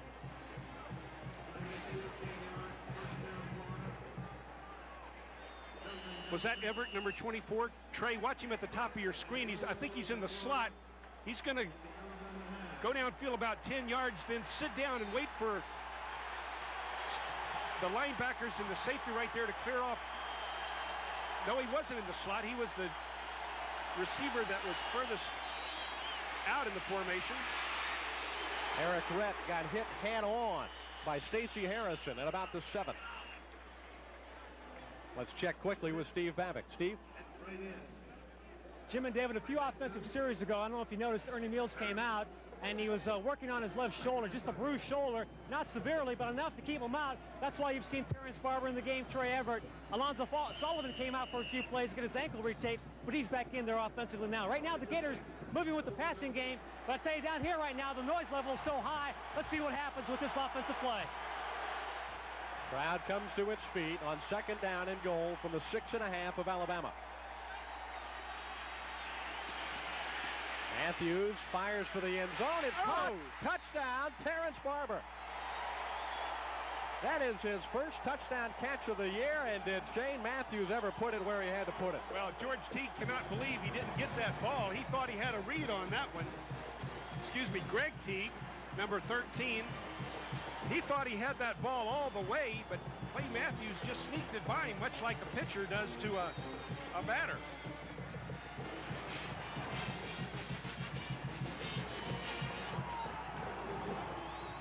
It's a 10-6 game now, and Arden Krzyzewski will try and bring it back to a field goal deficit. The kick is good, and Florida has scored for the first time this afternoon. They've been down in that territory for several times this afternoon, but finally were able to put it in. And there's the guy who caught the touchdown pass, the senior out of Auburndale, in his 3rd year of active playing with the Florida Gators. Was an academic casualty in his first season at Florida, but making the most of a situation here in Tuscaloosa, Alabama. There you go. In a little bit of a groove. The Gators in a little bit of a groove. Now those friends on the offensive line starting to block for you a little bit. Yeah, we're throwing it around a little bit better in the second half. You know, we made a good play, touchdown pass to Terrence Barber, rolled right, found him in the back of the end zone. But, you know, this is one of those big games, probably the biggest game ever in Florida football history. Yeah, and speaking of friends, you're real friends. Yeah, I got some guys to play golf with now, Batesy. You can caddy for all of us. Yeah, but, you know, real friends would at least wear Gator colors for you. You got some Kentucky, LSU, Georgia Bulldog, even the ugly man right there has South Carolina colors on. What do you think about the head ball coach being up there at Gamecock now? Well, you know, we wish him a lot of luck. It's going to take him a while to get it going, but good luck to him. Well, it didn't take him long to get it going in 1990 at the University of Florida. You're pretty far removed now from wondering who this guy was coming in from Duke, and things are rolling a little bit. Yeah, you know, this, like I said, it's his 2nd game, and he wanted to emphasize to the Florida football team that we needed to win games on the road in the SEC because Florida always had talent. They just couldn't win on the road. They never won an official SEC title, and he said the only way we can do that is go win games on the road, break that label of not being able to win the big games, and this was probably the biggest game we ever played. When we come back, more of what Steve Spurrier called the biggest game in Florida Gator history. Stay right there. How would you like to run a business of your own from the comfort of your own home? Be your own boss, set your own hours, and make great money. It's not as crazy as it sounds. Last year, I made over $100,000 a year from my home. I just made a down payment for our vacation home, working part-time. We gave up our jobs. People thought we were crazy. And we took in over $250,000 in our first year. Yeah, you have to be crazy to visit this website and find out how to start your home business. Crazy like a fox. There are thousands of opportunities for you, full or part-time. Live the lifestyle you've been dreaming of. The secret is in this success kit. To get yours, log on now. Next year, we've made enough to spend winter in Hawaii. Crazy? I don't think so. Log on now to get your success kit. The most unpredictable college football season in history reaches its climax. The Tigers have risen from the ashes and are ready to claim their 2nd BCS championship. But the Buckeyes are out to avenge last year's title game loss and prove they're the true #1. LSU, Ohio State. The All-State BCS National Championship game this January only on Fox. This Christmas, Fox Movie Channel presents Miracle on 34th Street. That's a good one. An all-day movie event for the whole family. Is that so? Yes. Join us as we watch both versions of this classic tale back to back. On a personal note, remember to leave out some milk and cookies the night before. He is Santa Claus. Santa Claus. Santa Claus. Miracle on 34th Street all Christmas Day, only on Fox Movie Channel. Down pass from Matthews to Barber. It's kind of a naked bootleg right here, and when the ball leaves Matthews' hands, I think Teague has it. I think Teague thinks he has it, but it just slips right by him, and Terrence Barber, who's one of the greatest high school receivers in the state of Florida history, now is a senior at the university, comes up with a gigantic touchdown catch. Krzyzewski kicks it away. And it is going to be Prince Wembley. Wembley to the 25-yard line, and that's where Alabama will have it first down and 10. The momentum has shifted a bit here in Tuscaloosa, Alabama. Ryan Ruland is the guy who kicked off that time for the Florida Gators. There's the scoring summary, 67 yards in 12 plays. Barber with the touchdown pass from Shane Matthews. Evidently, they believe Ruland's leg's a little bit stronger, and he's doing some kickoff duty. Krzyzewski, obviously the guy they call on for the field goals. 7:42 left in the third period. Florida coming with a blitz on first down, and there's a good play for that defensive call as fullback Kevin Turner turns it upfield and has the football down into Florida territory to the 47 or 8 yard line. There are penalty flags everywhere. Turner returning from last year's SEC championship team, a lot of experience at the fullback position. Again, you're looking at a team that was a tri-champion in the Southeastern Conference last year, returned 9 or 10 starters on that offense. This is a costly penalty. Face mask on top of the big gainer. The play covered about 25 yards by itself. Florida had an all-out blitz coming, and the fullback Turner popped out of the backfield quickly to make the catch and then made a great run on top of it. Will White made the tackle and was the guilty party on the face mask. But they call it inadvertent, so it was only a 5-yard penalty. It wasn't flagrant. It would have been 15. Ball is across the 50 at the Florida 48-yard line. Anderson looking for a block on the corner. Jimmy Spencer chases him out of bounds at the 39-yard line. What Chris Anderson does so well here is dip to the inside. He gets Spencer to bite with one step, and then he's outside. Jimmy Spencer is all by himself out here as the Gators are trying to string this play out. Spencer's going to take one dip inside, and this Anderson kid's almost sprints down the sideline. Spencer finally knocks him out of bounds. Well, in '86, a freshman by the name of Bobby Humphrey really hurt the Gators in a game at Florida Field, and then in 1987, it was a freshman by the name of Emmitt Smith who tore up Alabama in Birmingham. Anderson has the first down, holds on to the football. He runs hard for 175 pounds, doesn't he? Got hit by Jerry Odom, the linebacker. But it is good for an Alabama first down to the 37-yard line of Florida. 7:15 left in the third period. That year, Bobby Humphrey played so well against the Gators. He also had started as the third-team tailback. Chris Anderson comes into this ball game as the Tide's third-team tailback.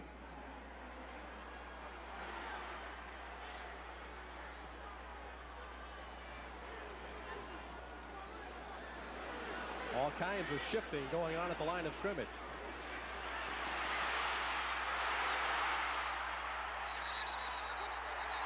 And the whistle is blown as Tarrant Lynch is finally dragged down at the 30-yard line. There's a fresh body in the Alabama backfield. Look at Huey just dominate Russell right there, but there's no help inside. Spear gets caught outside. I think that was his responsibility. Huey was fighting outside. Spear should have been inside. There was no one there. They're creating a little bit of confusion there by putting their tight end in motion, flip-flopping the tight end on occasion. Motion backs, motion wide receivers. Freshman Tarrant Lynch again. This time he's hit right at the line of scrimmage by Ed Robinson, the linebacker. Lynch is another true freshman out of Town Creek, Alabama. Called into duty with the injury to Saran Stacy. There's some graduate students having a good time here at the ball game. There's a look at Lynch, 6 feet, 190 pounds. Ball is at the 29-yard line of the Gators. A very important third down play for both football teams.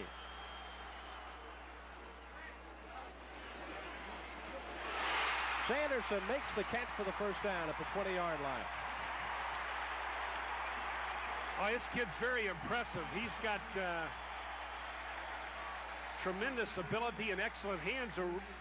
Reminds you a lot of former Alabama greats Ray Perkins and Dennis Homan, who were outstanding wide receivers here back in the 60s. This kid is small but quick and excellent hands. Look at this, 50 yards, 4 receptions.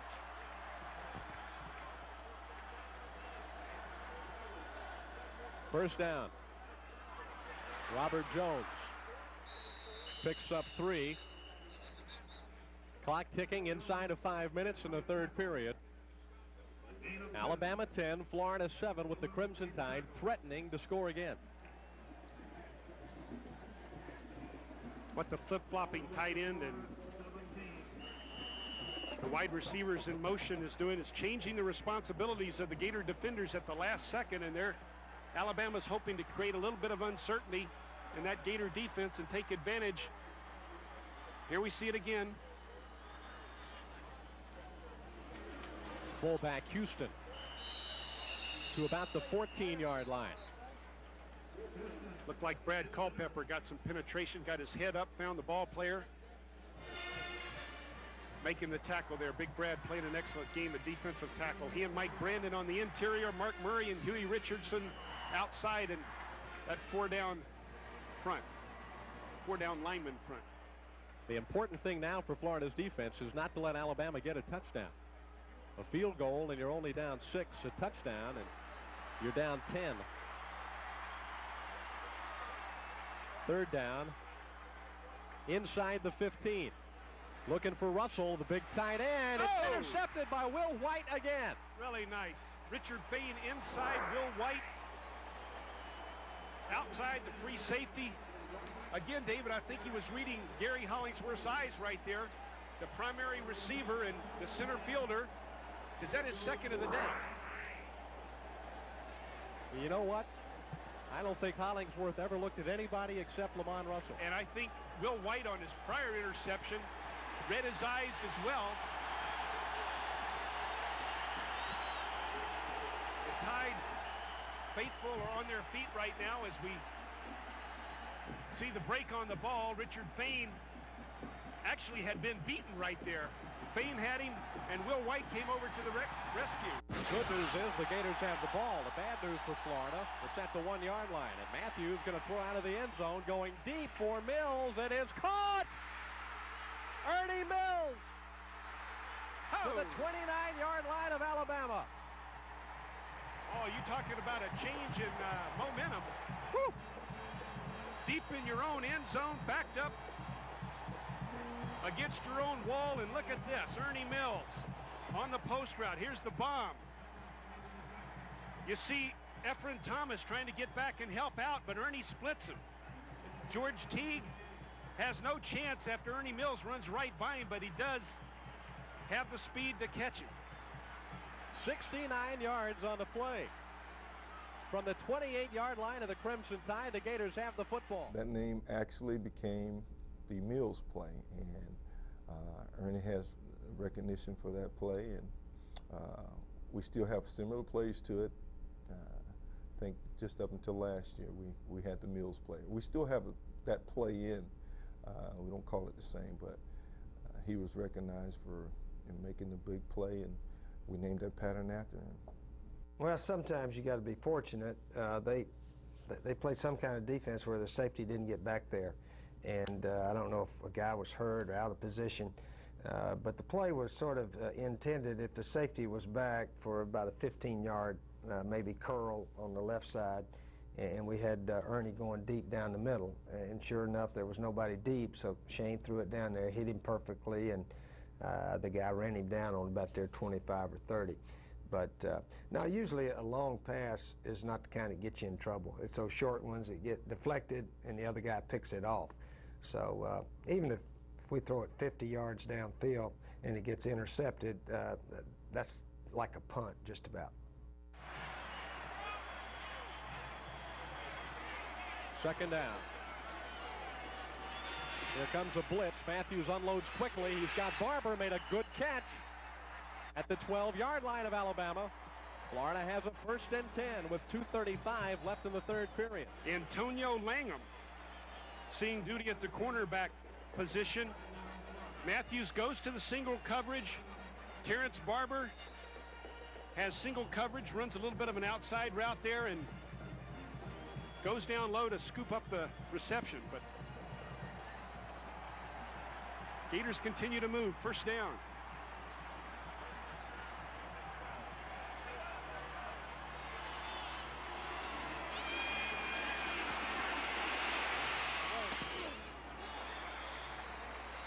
Pass was intended for Willie McClendon. Charles Gardner was covering. Shane gets a chance to personally talk to Coach Spurrier because the play ended on that side of the field. Forced out of the pocket there, found the pressure a little bit too intense from the inside. Snuck out of the pocket to the right and just couldn't find anybody. A little bit of confusion in the backfield. Who's going to stay in? Which back is out? Which is in? But right now the Gators come up to the line for a 2nd and 10. Trailing by a field goal late in the third period. Oh. Through the hands of Willie McClendon. John Sullins, number 90, in coverage right there. Willie had a step, but I think Shane had a little too much on that one. That was he zipped that ball in there. He didn't pull the string on it. Let's check with Steve Babick down on the field. David and Jim, the Gators' depth at wide receiver has been so evident right now in this game because Ernie Mills has been banged up again with his shoulder. He's out. You've had Monty Duncan in the game, Alonzo Sullivan in the game. Houston, the freshman wide receiver, that depth is really coming into play right here. The passing game's going to work. It's going to be because of those young kids. It is 3rd down. Hand off to McClendon. To the 6. 4th down. And about 4. No choice but the field goal. Almost broke that one. Trying to cross up Alabama. 3rd and long, going with a quick draw. McClendon one step away from breaking it, but here comes Krzyzewski. Only one miss in his career, and that was earlier in this ball game when it was a little bit out of his range. He's been very consistent for 2 years now. Backup quarterback Johnny Nichols puts it down. Krzyzewski kicks it through. And the game is tied at 10-10 with 1:28 left in the third period. We've got the makings of a great one at Bryant-Denny Stadium in Tuscaloosa, Alabama. Hope you're enjoying today's telecast of University of Florida football on Sports Channel. David Steele and Jim Yarborough, glad to be here with you. I can promise you that. And I can also guarantee you that those fans who traveled from the Sunshine State are glad to be here as well. They've seen one whale of a football game, as have the great fans from the state of Alabama. This is just a classic Southeastern Conference game and very important for both of these football teams, even though it is only the 2nd week of the regular season for both ball clubs. You lose one game early and you're playing sudden death football if you want to win a conference championship the rest of the way, because very few championships are going to be won in this league with 2 losses. I think for the first time this afternoon you sense a little bit of concern among the Alabama faithful and the Alabama team. I think they've pretty much had things their way, or at least in the area of feeling that they matched up or were very comfortable with Florida, thought that they could do what they wanted to do enough to get this game won. But right now Florida comes back and has tied the ball game, and there's a bit of trepidation on that Alabama Tide side of the field. There's a lot of sweat down there, too. It is hot. It was supposed to have been a little bit cooler, Jim. I think that it turned out to be today. Yeah, thank goodness you and I finally got some shade here. It's a burner. There is Oden. being helped off of the playing field. We don't know if he'll be back or not. And the ball is kicked by Ryan Rulin. And Prince Wimbley comes out of there with it. Monty Grow making a possibly touchdown-saving tackle right there. Florida scoring summary, of course, out of those 92 yards, the Gators got 69 and one fell swoop with a long pass from quarterback Shane Matthews to Ernie Mills. Krzyzewski's field goal has tied it up. 10-10 late in the third period, 1:22 left.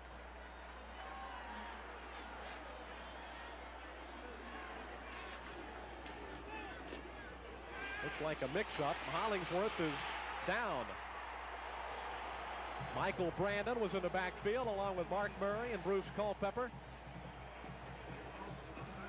Gene Stallings becoming a bit more concerned as this third quarter progresses. He had a 10-0 lead just moments ago. Yeah, he turned the wrong way. It almost looked like it was an intentional bootleg. Then you saw a bit of panic on his face and you realized that it was a blown play. Michael Brandon out of Perry, Taylor County High School. Only 41 seconds left in the period. Again, they did it again. There's Brandon again. 2 mental errors in a row. Very unusual for an experienced quarterback like Gary Hollingsworth, but nonetheless, it helps the Gator cause, and the Tide's in trouble. And it is Alabama that looks like the team on the road reeling instead of the Florida Gators. Maybe he's been stunned a bit, because certainly those were unexpected mistakes made by the quarterback. The most productive offensive performer in the Southeastern Conference last year, Gary Hollingsworth, Player of the Year on offense. And that is going to be the end of the third period. And we are right back where we started, with Alabama and Florida all tied up 10-10 as we go to the fourth quarter. All right, guys, good hole. What'd you guys have? I had birdie, man. Birdie, you sure? Yep. You cheating? Hey, where'd Bates go? Hey, the cart girl's here. Hey, you guys want a drink? Hey, Batesy, what happened to your butch wax, man? Butch wax, man. You look up straight like Get out of here, that guy, you know. You're a friend, Shane. Take your pick. I got some cold ones in here. Oh, you know, speaking of picks, Will White, second interception of the day. He had a huge day in the Alabama game. He did. I tell you, Will White, one of my freshman brothers, he's got another pick coming. I think he's going to tie a Florida record for 3 picks in one game. And defense, we know offensively we didn't play well. Defense was outstanding, special teams, but Will White was the MVP of that game. Yeah, MVP, and you know he gave it away. But come on now, you know it's 1990. We're going back in time, and more going back in time. This huge game now tied at 10 between the Crimson Tide and the Florida Gators. Shane Matthews, his real friends, and this action when we return. Go ahead, get you one, Shane. All right, man. Are you buying, Bates? Oh, you're the cart girl. Yeah. Okay, I got to tip you? Yeah. I don't have any money, sorry. Oh, well, we'll get it later. How would you like to run a business of your own from the comfort of your own home? Be your own boss, set your own hours, and make great money. It's not as crazy as it sounds. Last year, I made over $100,000 a year from my home. I just made a down payment for our vacation home, working part-time. We gave up our jobs. People thought we were crazy. And we took in over $250,000 in our first year. Yeah, you have to be crazy to visit this website and find out how to start your home business. Crazy like a fox. There are thousands of opportunities for you, full or part-time. Live the lifestyle you've been dreaming of. The secret is in this success kit. To get yours, log on now. Next year, my goal is $500,000. I made $5,000 yesterday. We've made enough to spend winter in Hawaii. Crazy? I don't think so. Log on now to get your success kit. Loaded! Identify! Fire!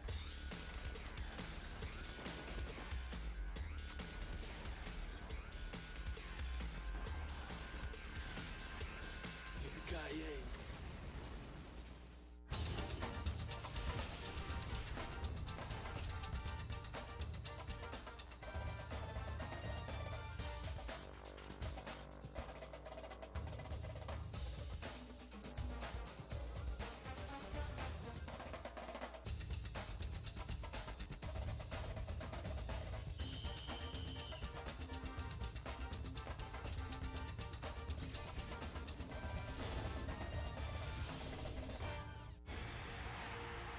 It's the BCS Breakdown Bowl Preview. Who will come out on top? Who will come up short? Get previews of the entire BCS Bowl game lineup and exclusive analysis of the matchup that'll decide it all when Ohio State battles LSU in the All-State BCS National Championship game. Friday on FSN. It is a tie game as we go to the fourth quarter. From Bryant-Denny Stadium, and one of the heroes of this afternoon's game for the Florida Gators, that guy right there, sophomore safety Will White out of Tallahassee, Florida. A couple of interceptions in this game. The big one at the 1-yard line, stopping an Alabama scoring a drive and turning it back over to the Gators. The very next play, Matthews hit Mills for 69 yards, and that set up a field goal which tied it up. Now from the shotgun formation, Hollingsworth is throwing deep. He overthrew everybody, and he really took a lick back on the back end of that play, did Hollingsworth. Finkley was the intended receiver. Yeah, sprinting down the sideline against the Gators all-star performer Richard Fain. I don't think Richard Fain, David, has given up a pass in his area to date. It's early in the season, but he's playing outstanding football, Richard Fain. Stan Moss is deep. The Gators blocked the punt. And it is recovered in the end zone. Touchdown, Florida.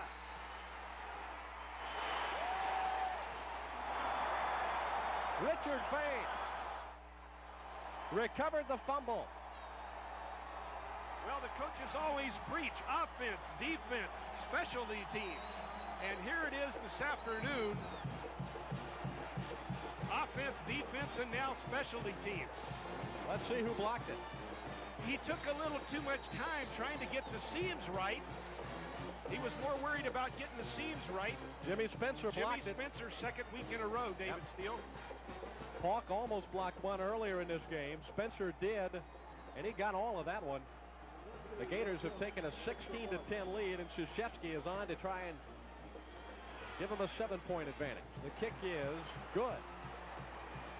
14 minutes, 45 seconds left in the fourth quarter.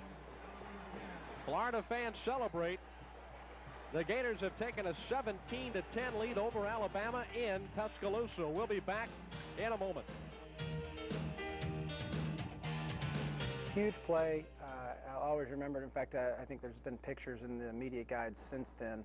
I think everybody turning around, holding our hands up as touchdown, but may have been the most pivotal play in the beginning of the Spurrier era, because at that point we realized, you know what, we can win this thing and we can go into hostile territory, into a major program, and come away with a victory. So I think that was the first point with which we figured out that, hey, there's something special here in Steve Spurrier. You know, David, I don't think Coach Spurrier has a specialty team coach per se. I think all the coaches participate on the Gator specialty teams. As we look at the happiness of Jimmy Spencer, second week in a row he blocks a punt, this one turning into a gigantic touchdown for the Florida Gators. Rulin kicks off. Keith Lee, rather, the freshman, ran into his own man. Now he'll not get away and goes down at about the 20-yard line. The tackle was made by Brent Ellis.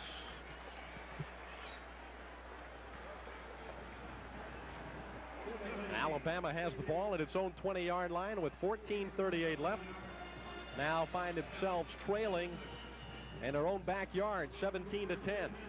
Very difficult for an offense to come out and maintain their poise after such a dramatic event like that, but the Tide has no choice. They have to get it back together on offense, go a long way against a difficult fighting, scratching, and fighting Gator defense. Well, this freshman tailback is a good-looking runner. Terrence Lynch picked up about 6 or 7 yards on first down. Steve Babick from the sideline. What have you got? When the score was tied 10-10, you could see the attitude and the atmosphere on this team just go up. Obviously, it was a new ball game, 10-10. With that block punt by Jimmy Spencer and the score by Richard Fain, the morale has gone so sky high. You can just see the confidence level just rising. I tell you, this team is a team that believes in itself right now. And then I tell you, to have the lead makes all the difference in the world. Back up to you guys. Second down and 4 for Alabama.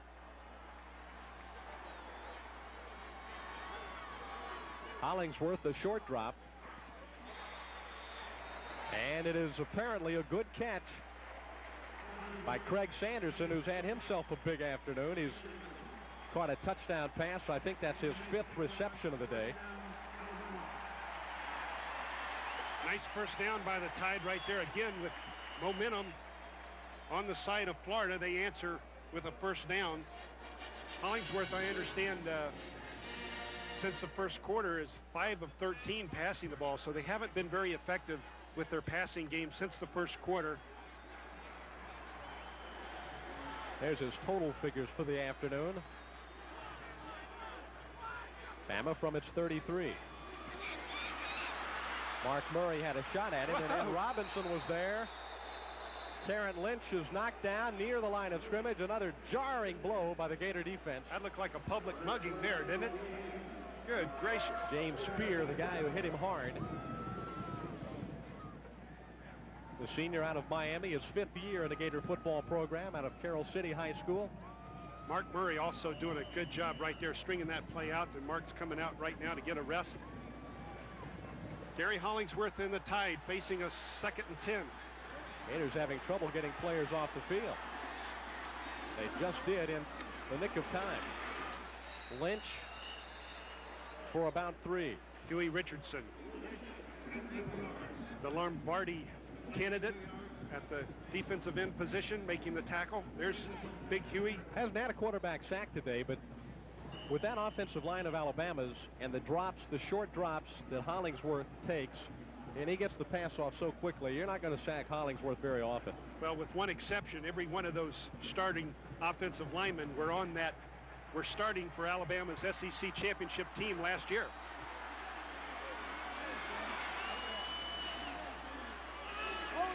Alabama desperately needs to convert here. Look at number 2 again. Will White, his 3rd interception of the afternoon. He is everywhere today. Gary Hollingsworth can't find him, though, until it's too late, until the ball's in the air. Unfortunately, he's finding him too often. Again, Will White just reading Hollingsworth all the way, just drifting over in the area where he thinks the ball's going to go, and then when it's thrown, he breaks on it. I think the tailback, Lynch, was the intended receiver. There he is. You just caught a view of him in the corner of your screen. Now back to live action. Oh! Matthews fumbled the football, but I think he got it back. 45. 12:29 left. Florida 17, Alabama 10. Really important for Florida to put some points on the board right now if they can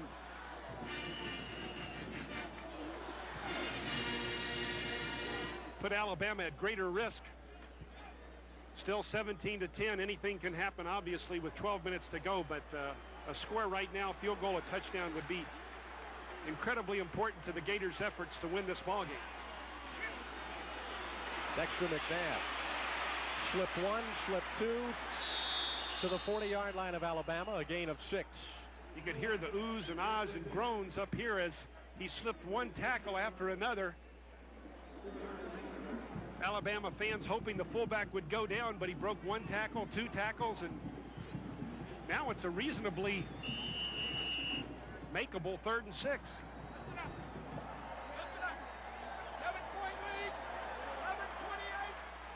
The Gators have Alabama back on their heels, reeling in the 4th period. Offsides. They didn't call it. Matthews has all afternoon. Intercepted. John Sullins off the deflection, intended for Terrence Barber, and Sullins heads up made the interception. And that's the first interception that Shane Matthews has thrown. Let's see if that changes the momentum. Alabama's offense has come a bit unglued in the last several minutes here at Bryant-Denny. The Gators still lead by a touchdown.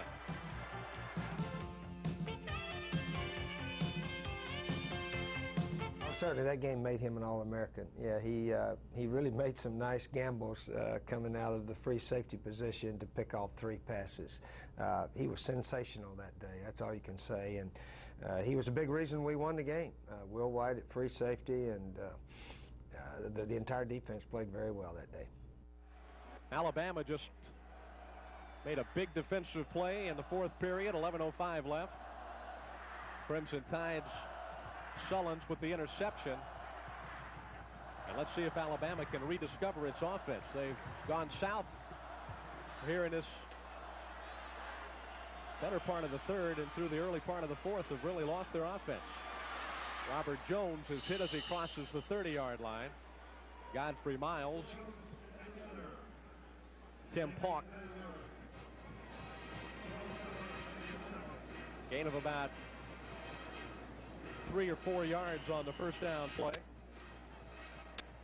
Gators off to a very slow start offensively this afternoon, but they've warmed up here in the second half.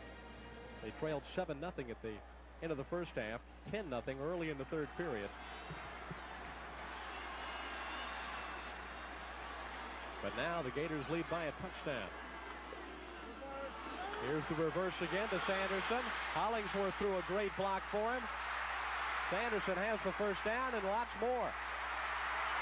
Monty Grove finally made the tackle at the Florida 44-yard line. That's the 2nd time, Jim, they've run a reverse, and they both worked. This time it was more wide open than before. Yeah. This kid Sanderson, tremendously impressive runner. There you see the blocks. Again, Bartley with that responsibility, but he loses containment. Monty Grove almost misses the last saving tackle.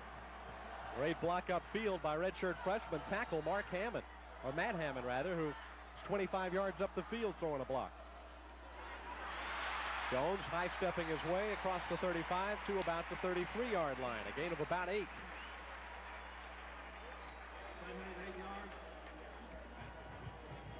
Alabama really needs a touchdown here.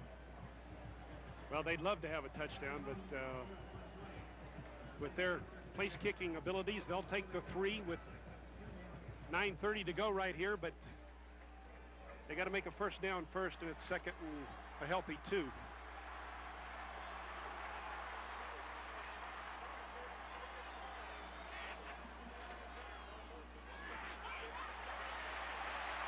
Alabama gets the first down. Robert Jones running behind the left side of that offensive line. Hammond and Robinette and Schultz. Ball down to the 26-yard line of Florida. Let's check with Steve Babbitt. At the start of this Alabama offensive series, Mark Murray was not in the game, suffering from heat cramps pretty bad, but I've seen that Mark's gone back in the game. Still hot and humid down here. No surprise that Mark is suffering from heat cramps. Back upstairs. Flip-flopping the tight end again, David. Lynch, who's lined up in the fullback spot this time, gets the handoff and gets a couple of yards. Or rather, Martin Houston, the fullback, William Gaines, and Mark Murray were there to make the tackle for Florida. Now we see Dexter Smith substituting for Brad Culpepper. William Gaines in for Mike Brandon, trying to get some fresh bodies out there to stop this attack that Alabama is presenting on offense. 2nd down and 8, Crimson Tide. They faked the reverse this time, and Robert Jones is tackled behind the line of scrimmage, back to the original line of scrimmage. An outstanding defensive play made by Tim Pauk. They've run the reverse so successfully on 2 occasions, and now that's the fake. Pauk, with his speed, has none of it. Throws the ball carrier for a loss. A huge 3rd down play coming up for Alabama. If they have to settle for 3, then they're still a touchdown away from coming from behind and winning the football game. 2 field goals won't cut it for Alabama. But plenty of time, 7:35 to go. Pass incomplete. They're going to have to settle for 3. It is a hot, humid sweltering afternoon. The temperature in the mid to upper 80s and even hotter down on the playing surface here at Bryant-Denny Stadium. You have to feel like at this point that whichever of these two teams has the most in terms of physical conditioning for the last 7:28 going to win this football game. It's almost a survival contest, isn't it? Doyle going to try a 46-yard field goal. That snap was low, but the kick is good. So as Nostradamus told you earlier, Will White does have his third interception. And Richard Fain falling on that block punt is huge. 17-13 midway through the fourth. Well, special teams came up with a huge play. I believe Jimmy Spencer, he got through there, blocked it. Richard Fain recovered it for a touchdown. And, you know, sometimes you don't win games offensively. You got to win them, you know, scoring defensively or special teams, and we did that day. And doing it against the only school in the South, basically, that didn't recruit Shane Matthews. Had to feel good. Had to have a lot of family there being in Alabama, too. Yeah, had a few guys there, a few family members, but you know, it was just one of those hard-fought games that Florida football needed to find a way to win to turn around of not being able to win the big games on the road, and we found a way to do it. Well, I know you got a big golf game, your golf buddies. You guys need to let me play now. All right, Batesy, you can hit all you want with that Persimmon Head club. Hey, don't knock it. This is my Bear Bryant club. All I need is that houndstooth cap. Watch this. All right, man.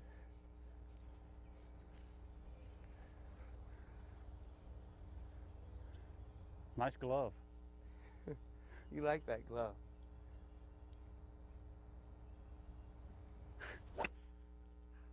Man, that went, wow. I just hit somebody's house. Nope, didn't hit a house. No, we're good. Didn't hit a house. It's all good. Back to the racket in Alabama. The Gators and the Crimson Tide when we come back. Stay right there.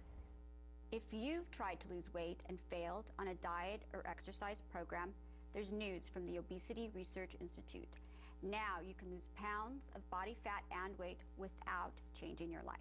When the fat starts shedding off, my husband says, "Look at you." It wasn't just about losing weight, but body fat. Inches were lost. Like, I swear it attacked just the fat. Lipozene. Clinical study proves that 78% of each pound lost is pure body fat, backed by 12 independent clinical studies. Clinically proven to help you lose pounds of body fat and weight without a change in lifestyle. I didn't have to go to a weird diet or, measure my food. I just ate what I wanted, and I lost weight. Being able to lose the weight without having to really work hard was really fantastic. I loved it. I could eat what I wanted to eat, and I still lost the weight consistently. Please understand that Lipozene is a powerful weight loss supplement that was formulated only for those people who seriously want to lose not just weight, but pounds of body fat. It's a miracle. I swear it is. You just can't do it on your own. You can't. If you just would try Lipozene, you'll see results. Lipozene is the final answer. It worked for me. I don't have to try anything else. Now you can get Lipozene over the phone without a prescription. Call the number on your screen and it will be shipped directly to your home. Call now to try Lipozene risk-free for 30 days for only $29.95. If you don't lose pounds of body fat and weight, send it back and we'll refund your $29.95. But wait, it gets better. Call now and we'll double your order absolutely free. Call in the next 10 minutes and your shipping and handling is also free. That's right. Call now and we'll double your order and your shipping is free. To order, call 1-800-253-0368. That's 1-800-253-0368. Call now. Brick by brick, stone by stone, we built a place to call our own. Gonna fill it up with laughter, write my happy ever after. 'Cause for the first time in my life, I'm holding the key to a brand new life waiting on me. That's what makes a house a home. Across the country and around the world, thousands of Habitat homeowners and millions of volunteers know the joy and pride of seeing a house become a home. A brighter future, one family at a time. Support Habitat's work in your community. Volunteer, get involved, and help build it. Visit Habitat.org. That's what makes a house a home. Fox College Sports has the recipe for the ultimate college reunion. Start with over 900 live NCAA events. Add your favorite conferences like the Pac-10, Big 12, and more. Toss in news from around the NCAA. And garnish with the hottest coaches shows. This is the place where college never ends. For more info on Fox College Sports, log on to foxcollegesports.com. This week on the Best Damn Sports Show, period. Wednesday, the unbelievable upsets. Boise State has won! Fantastic finishes. Spartan is your national champion! And stunning plays of the year. It's Best Damn's Top 50 Plays of 07. Thursday, our salute to Saturday with Best Damn's Top 50 College Football Moments. Friday, we honor the not-so-honorable. It's the Top 50 Sports Blunders. This week at 11. 4:41 left, and Alabama in possession of the football from their own 23. Play action. And there's Sanderson again. To the 49 of Florida. Sanderson shaken up on the play. Sanderson gets a step on Jimmy Spencer. Will White comes over to help out. Will White, who has 3 interceptions in this ball game, comes over to help, finally makes the tackle on Sanderson, who's done such an outstanding job all afternoon. As you look at him at the top of your screen right there, you're going to see the play action fake. Sanderson one-on-one. Look at the break to the inside, then the outside. Just a beautiful move. Has the step, and Hollingsworth delivers the ball, and looks like he got his knee twisted underneath. Watch his knee get twisted right there. Right there. Caught in the turf. Big play by Alabama. You see just him inside Florida territory. Jim, you saw him grasp his left knee. We certainly hope that Sanderson is going to be all right. What a game he has played. He's an exciting player to watch. That man has got to be wondering how many more injuries his team can sustain. Soran Stacy injured last week, not expected to play for the rest of the season. Their outstanding defensive lineman, Eric Curry, was out of practice sessions for much of this past week, although Curry has played in this game.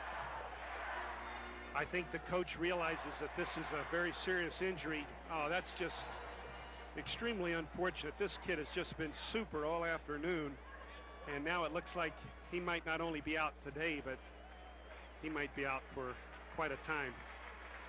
Well, anytime you see a knee situation like that, I think you automatically fear the worst and certainly hope for the best. Sanderson going to get a good look over in the locker room, and we'll give you an update on his situation just as soon as we can. Only a junior. Reminds you a lot of Lee McGriff, who was such a great receiver for the Florida Gators, does color commentary on the Gator Radio Network, runs precise routes, catches everything that's thrown at him. He's out for the afternoon. Meanwhile, Alabama has pushed it across the 50-yard line. A handoff to Robert Jones.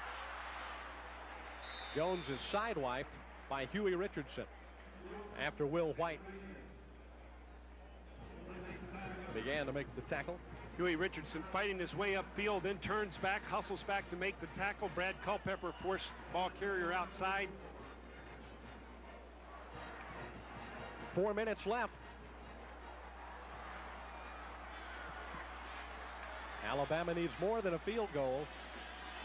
Florida coming with the blitz. Hollingsworth has time. The ball is incomplete. What a great defensive play again. And again, it's Will White who shook the ball loose from the intended receiver, Lamond Russell. What a beating Lamond Russell's taking. He's just getting hit series after series. Right there, the ball bounced off his chest into the air, gave Will White a chance to make up some lost ground and deliver the hit, but almost popped that ball up where it could have been intercepted. And remember, Alabama's got Georgia next week in Athens. This team is going to know what was in a football game today. Both of these ball clubs will. Big third down play. And they go to their big play man, Lamont Russell, who hauls it in, and Alabama gets the first down. Richard Fain making the tackle, but Russell finds that seam, turns around. Before Fain can break on the ball, there he bounces off the linebacker. A little bit of a push. Excuse me, it was actually Fain had him man for man locked up. When you see a tight end beat a cornerback as good as Richard Fain, you know the kid's got a lot of talent. Look at that, 87 career catches, third in University of Alabama history. Pretty good company.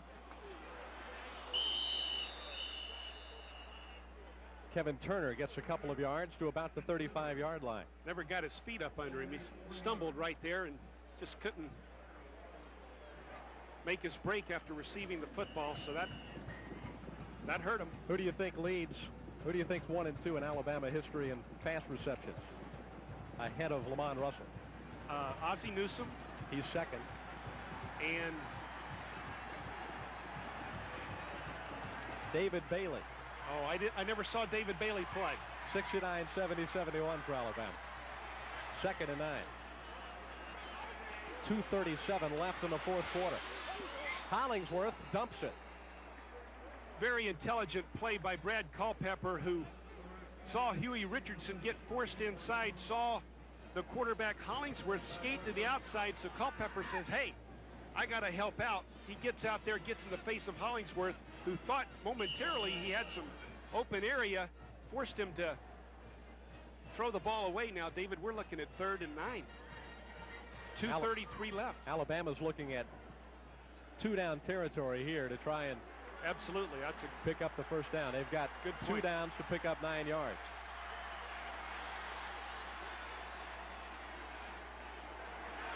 They won't get any on that play. Michael Brandon came firing in from the right side of the Gator defensive line. The stunt.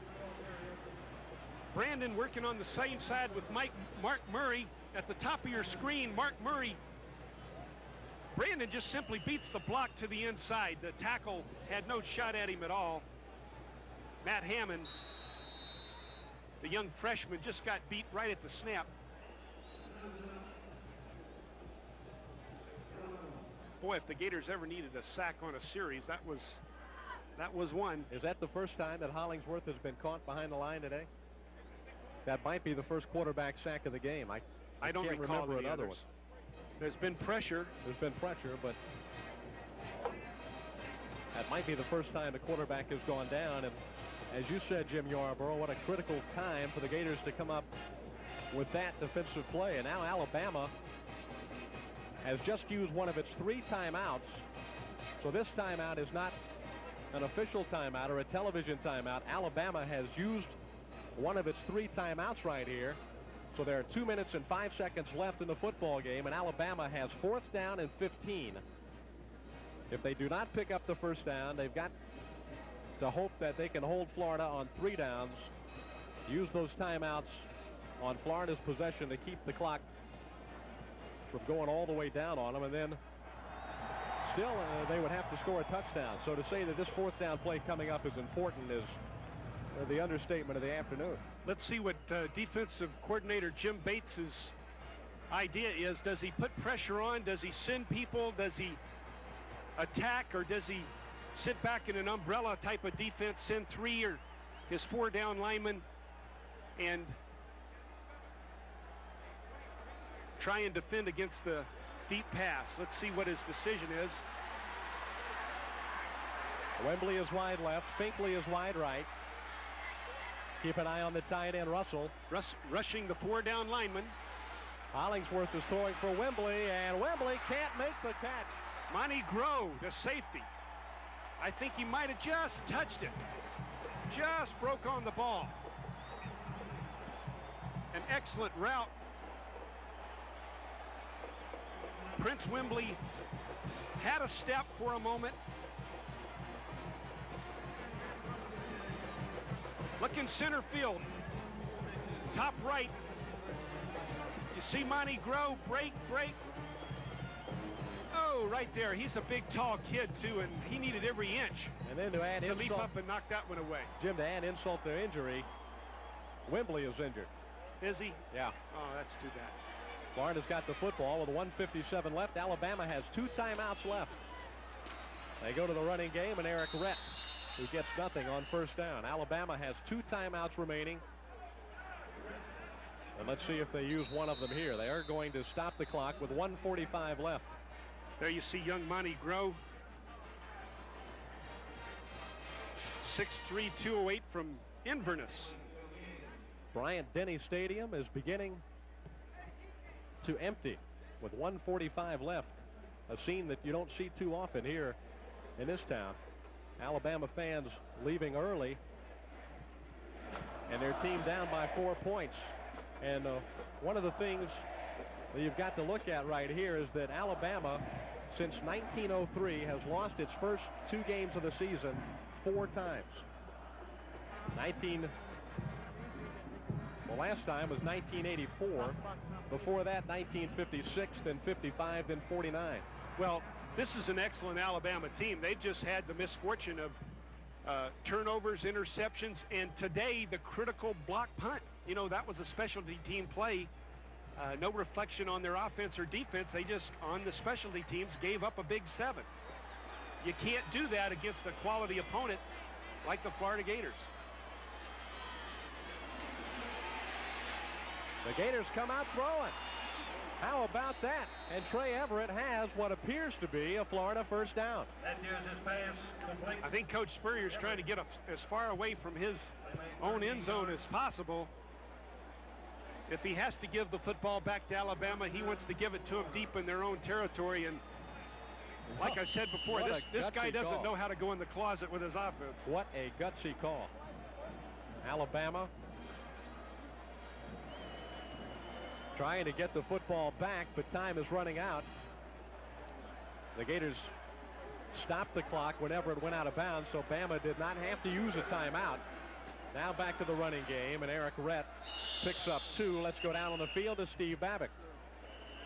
You know, David and Jim, as the Gators work on ball control, last week was the home opener, but the season really begins today because the intensity level, obviously it's a conference game, and just the intensity of the hitting out there, the injuries, the hit by Timmy Polk on the tight end for Alabama, and then the play with Sanderson, their good split end, gets hurt. So you can tell the intensity's up, the hitting has been ferocious out here, and football at the University of Florida and in the SEC has begun today.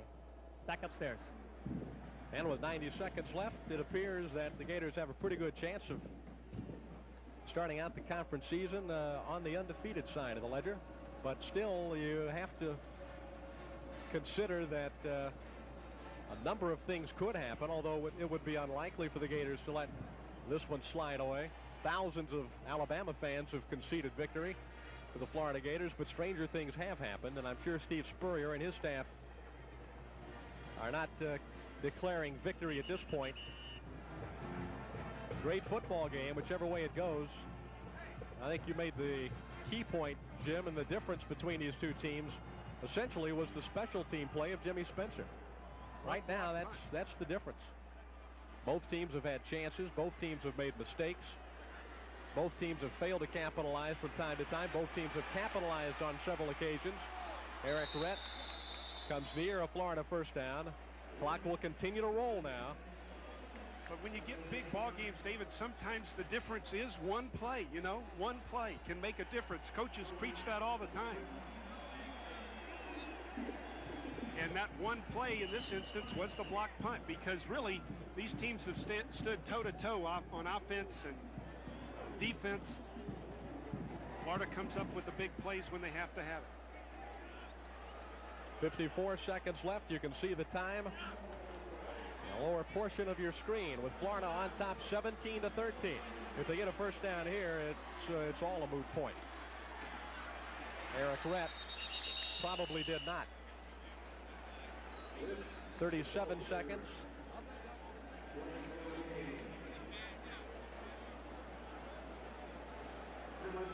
And there's Gene Stallings, a man who is going to hear it from the football wolves all around the state of Alabama this week. You can guarantee that. Fourth down, but the Gators are not even going to have to snap the football. That's it. He's happy. his return to Tuscaloosa on a winning note. In '64, he came up 3 points shy as a young sophomore quarterback. But in 1990, it's a different story. And that is the end of the football game as Steve Spurrier wins his first Southeastern Conference game. 17-13, the final score for Bryant-Denny Stadium. So it was a 17-13 win, and I remember a local sports writer in Gainesville said, what was different about this game is that Alabama played like the old Florida teams used to play, and Florida played like the Alabama teams. Florida didn't play their best, but somehow or another found a way to win the game. And when it was over, I remember telling a few people, I said, whatever black cloud had hung over Florida football has been blown away. This win has erased all the jinxes, all the curses, all the bad moments. Hopefully from now on it'll be clear sailing. And pretty much it was clear sailing after that game. Man, guys, that Alabama game was probably one of the biggest wins ever in Florida football history. You know, it paved the way for basically all our success in the 90s, and you know, it broke that label of how Florida could win big games in the SEC on the road, and by far is probably the biggest win in Spurrier's era here. But you know, it paved the way for the national championship teams and all the SEC titles that we won. You guys are looking at that.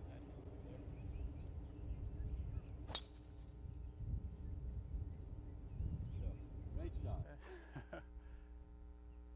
Guys, look at this clown over here. Look at Batesy. Hey, Batesy, you trying to catch that ball you lost earlier? Hey, guys. Are you a better fisherman than you are a golfer? Those guys like to make fun, don't they?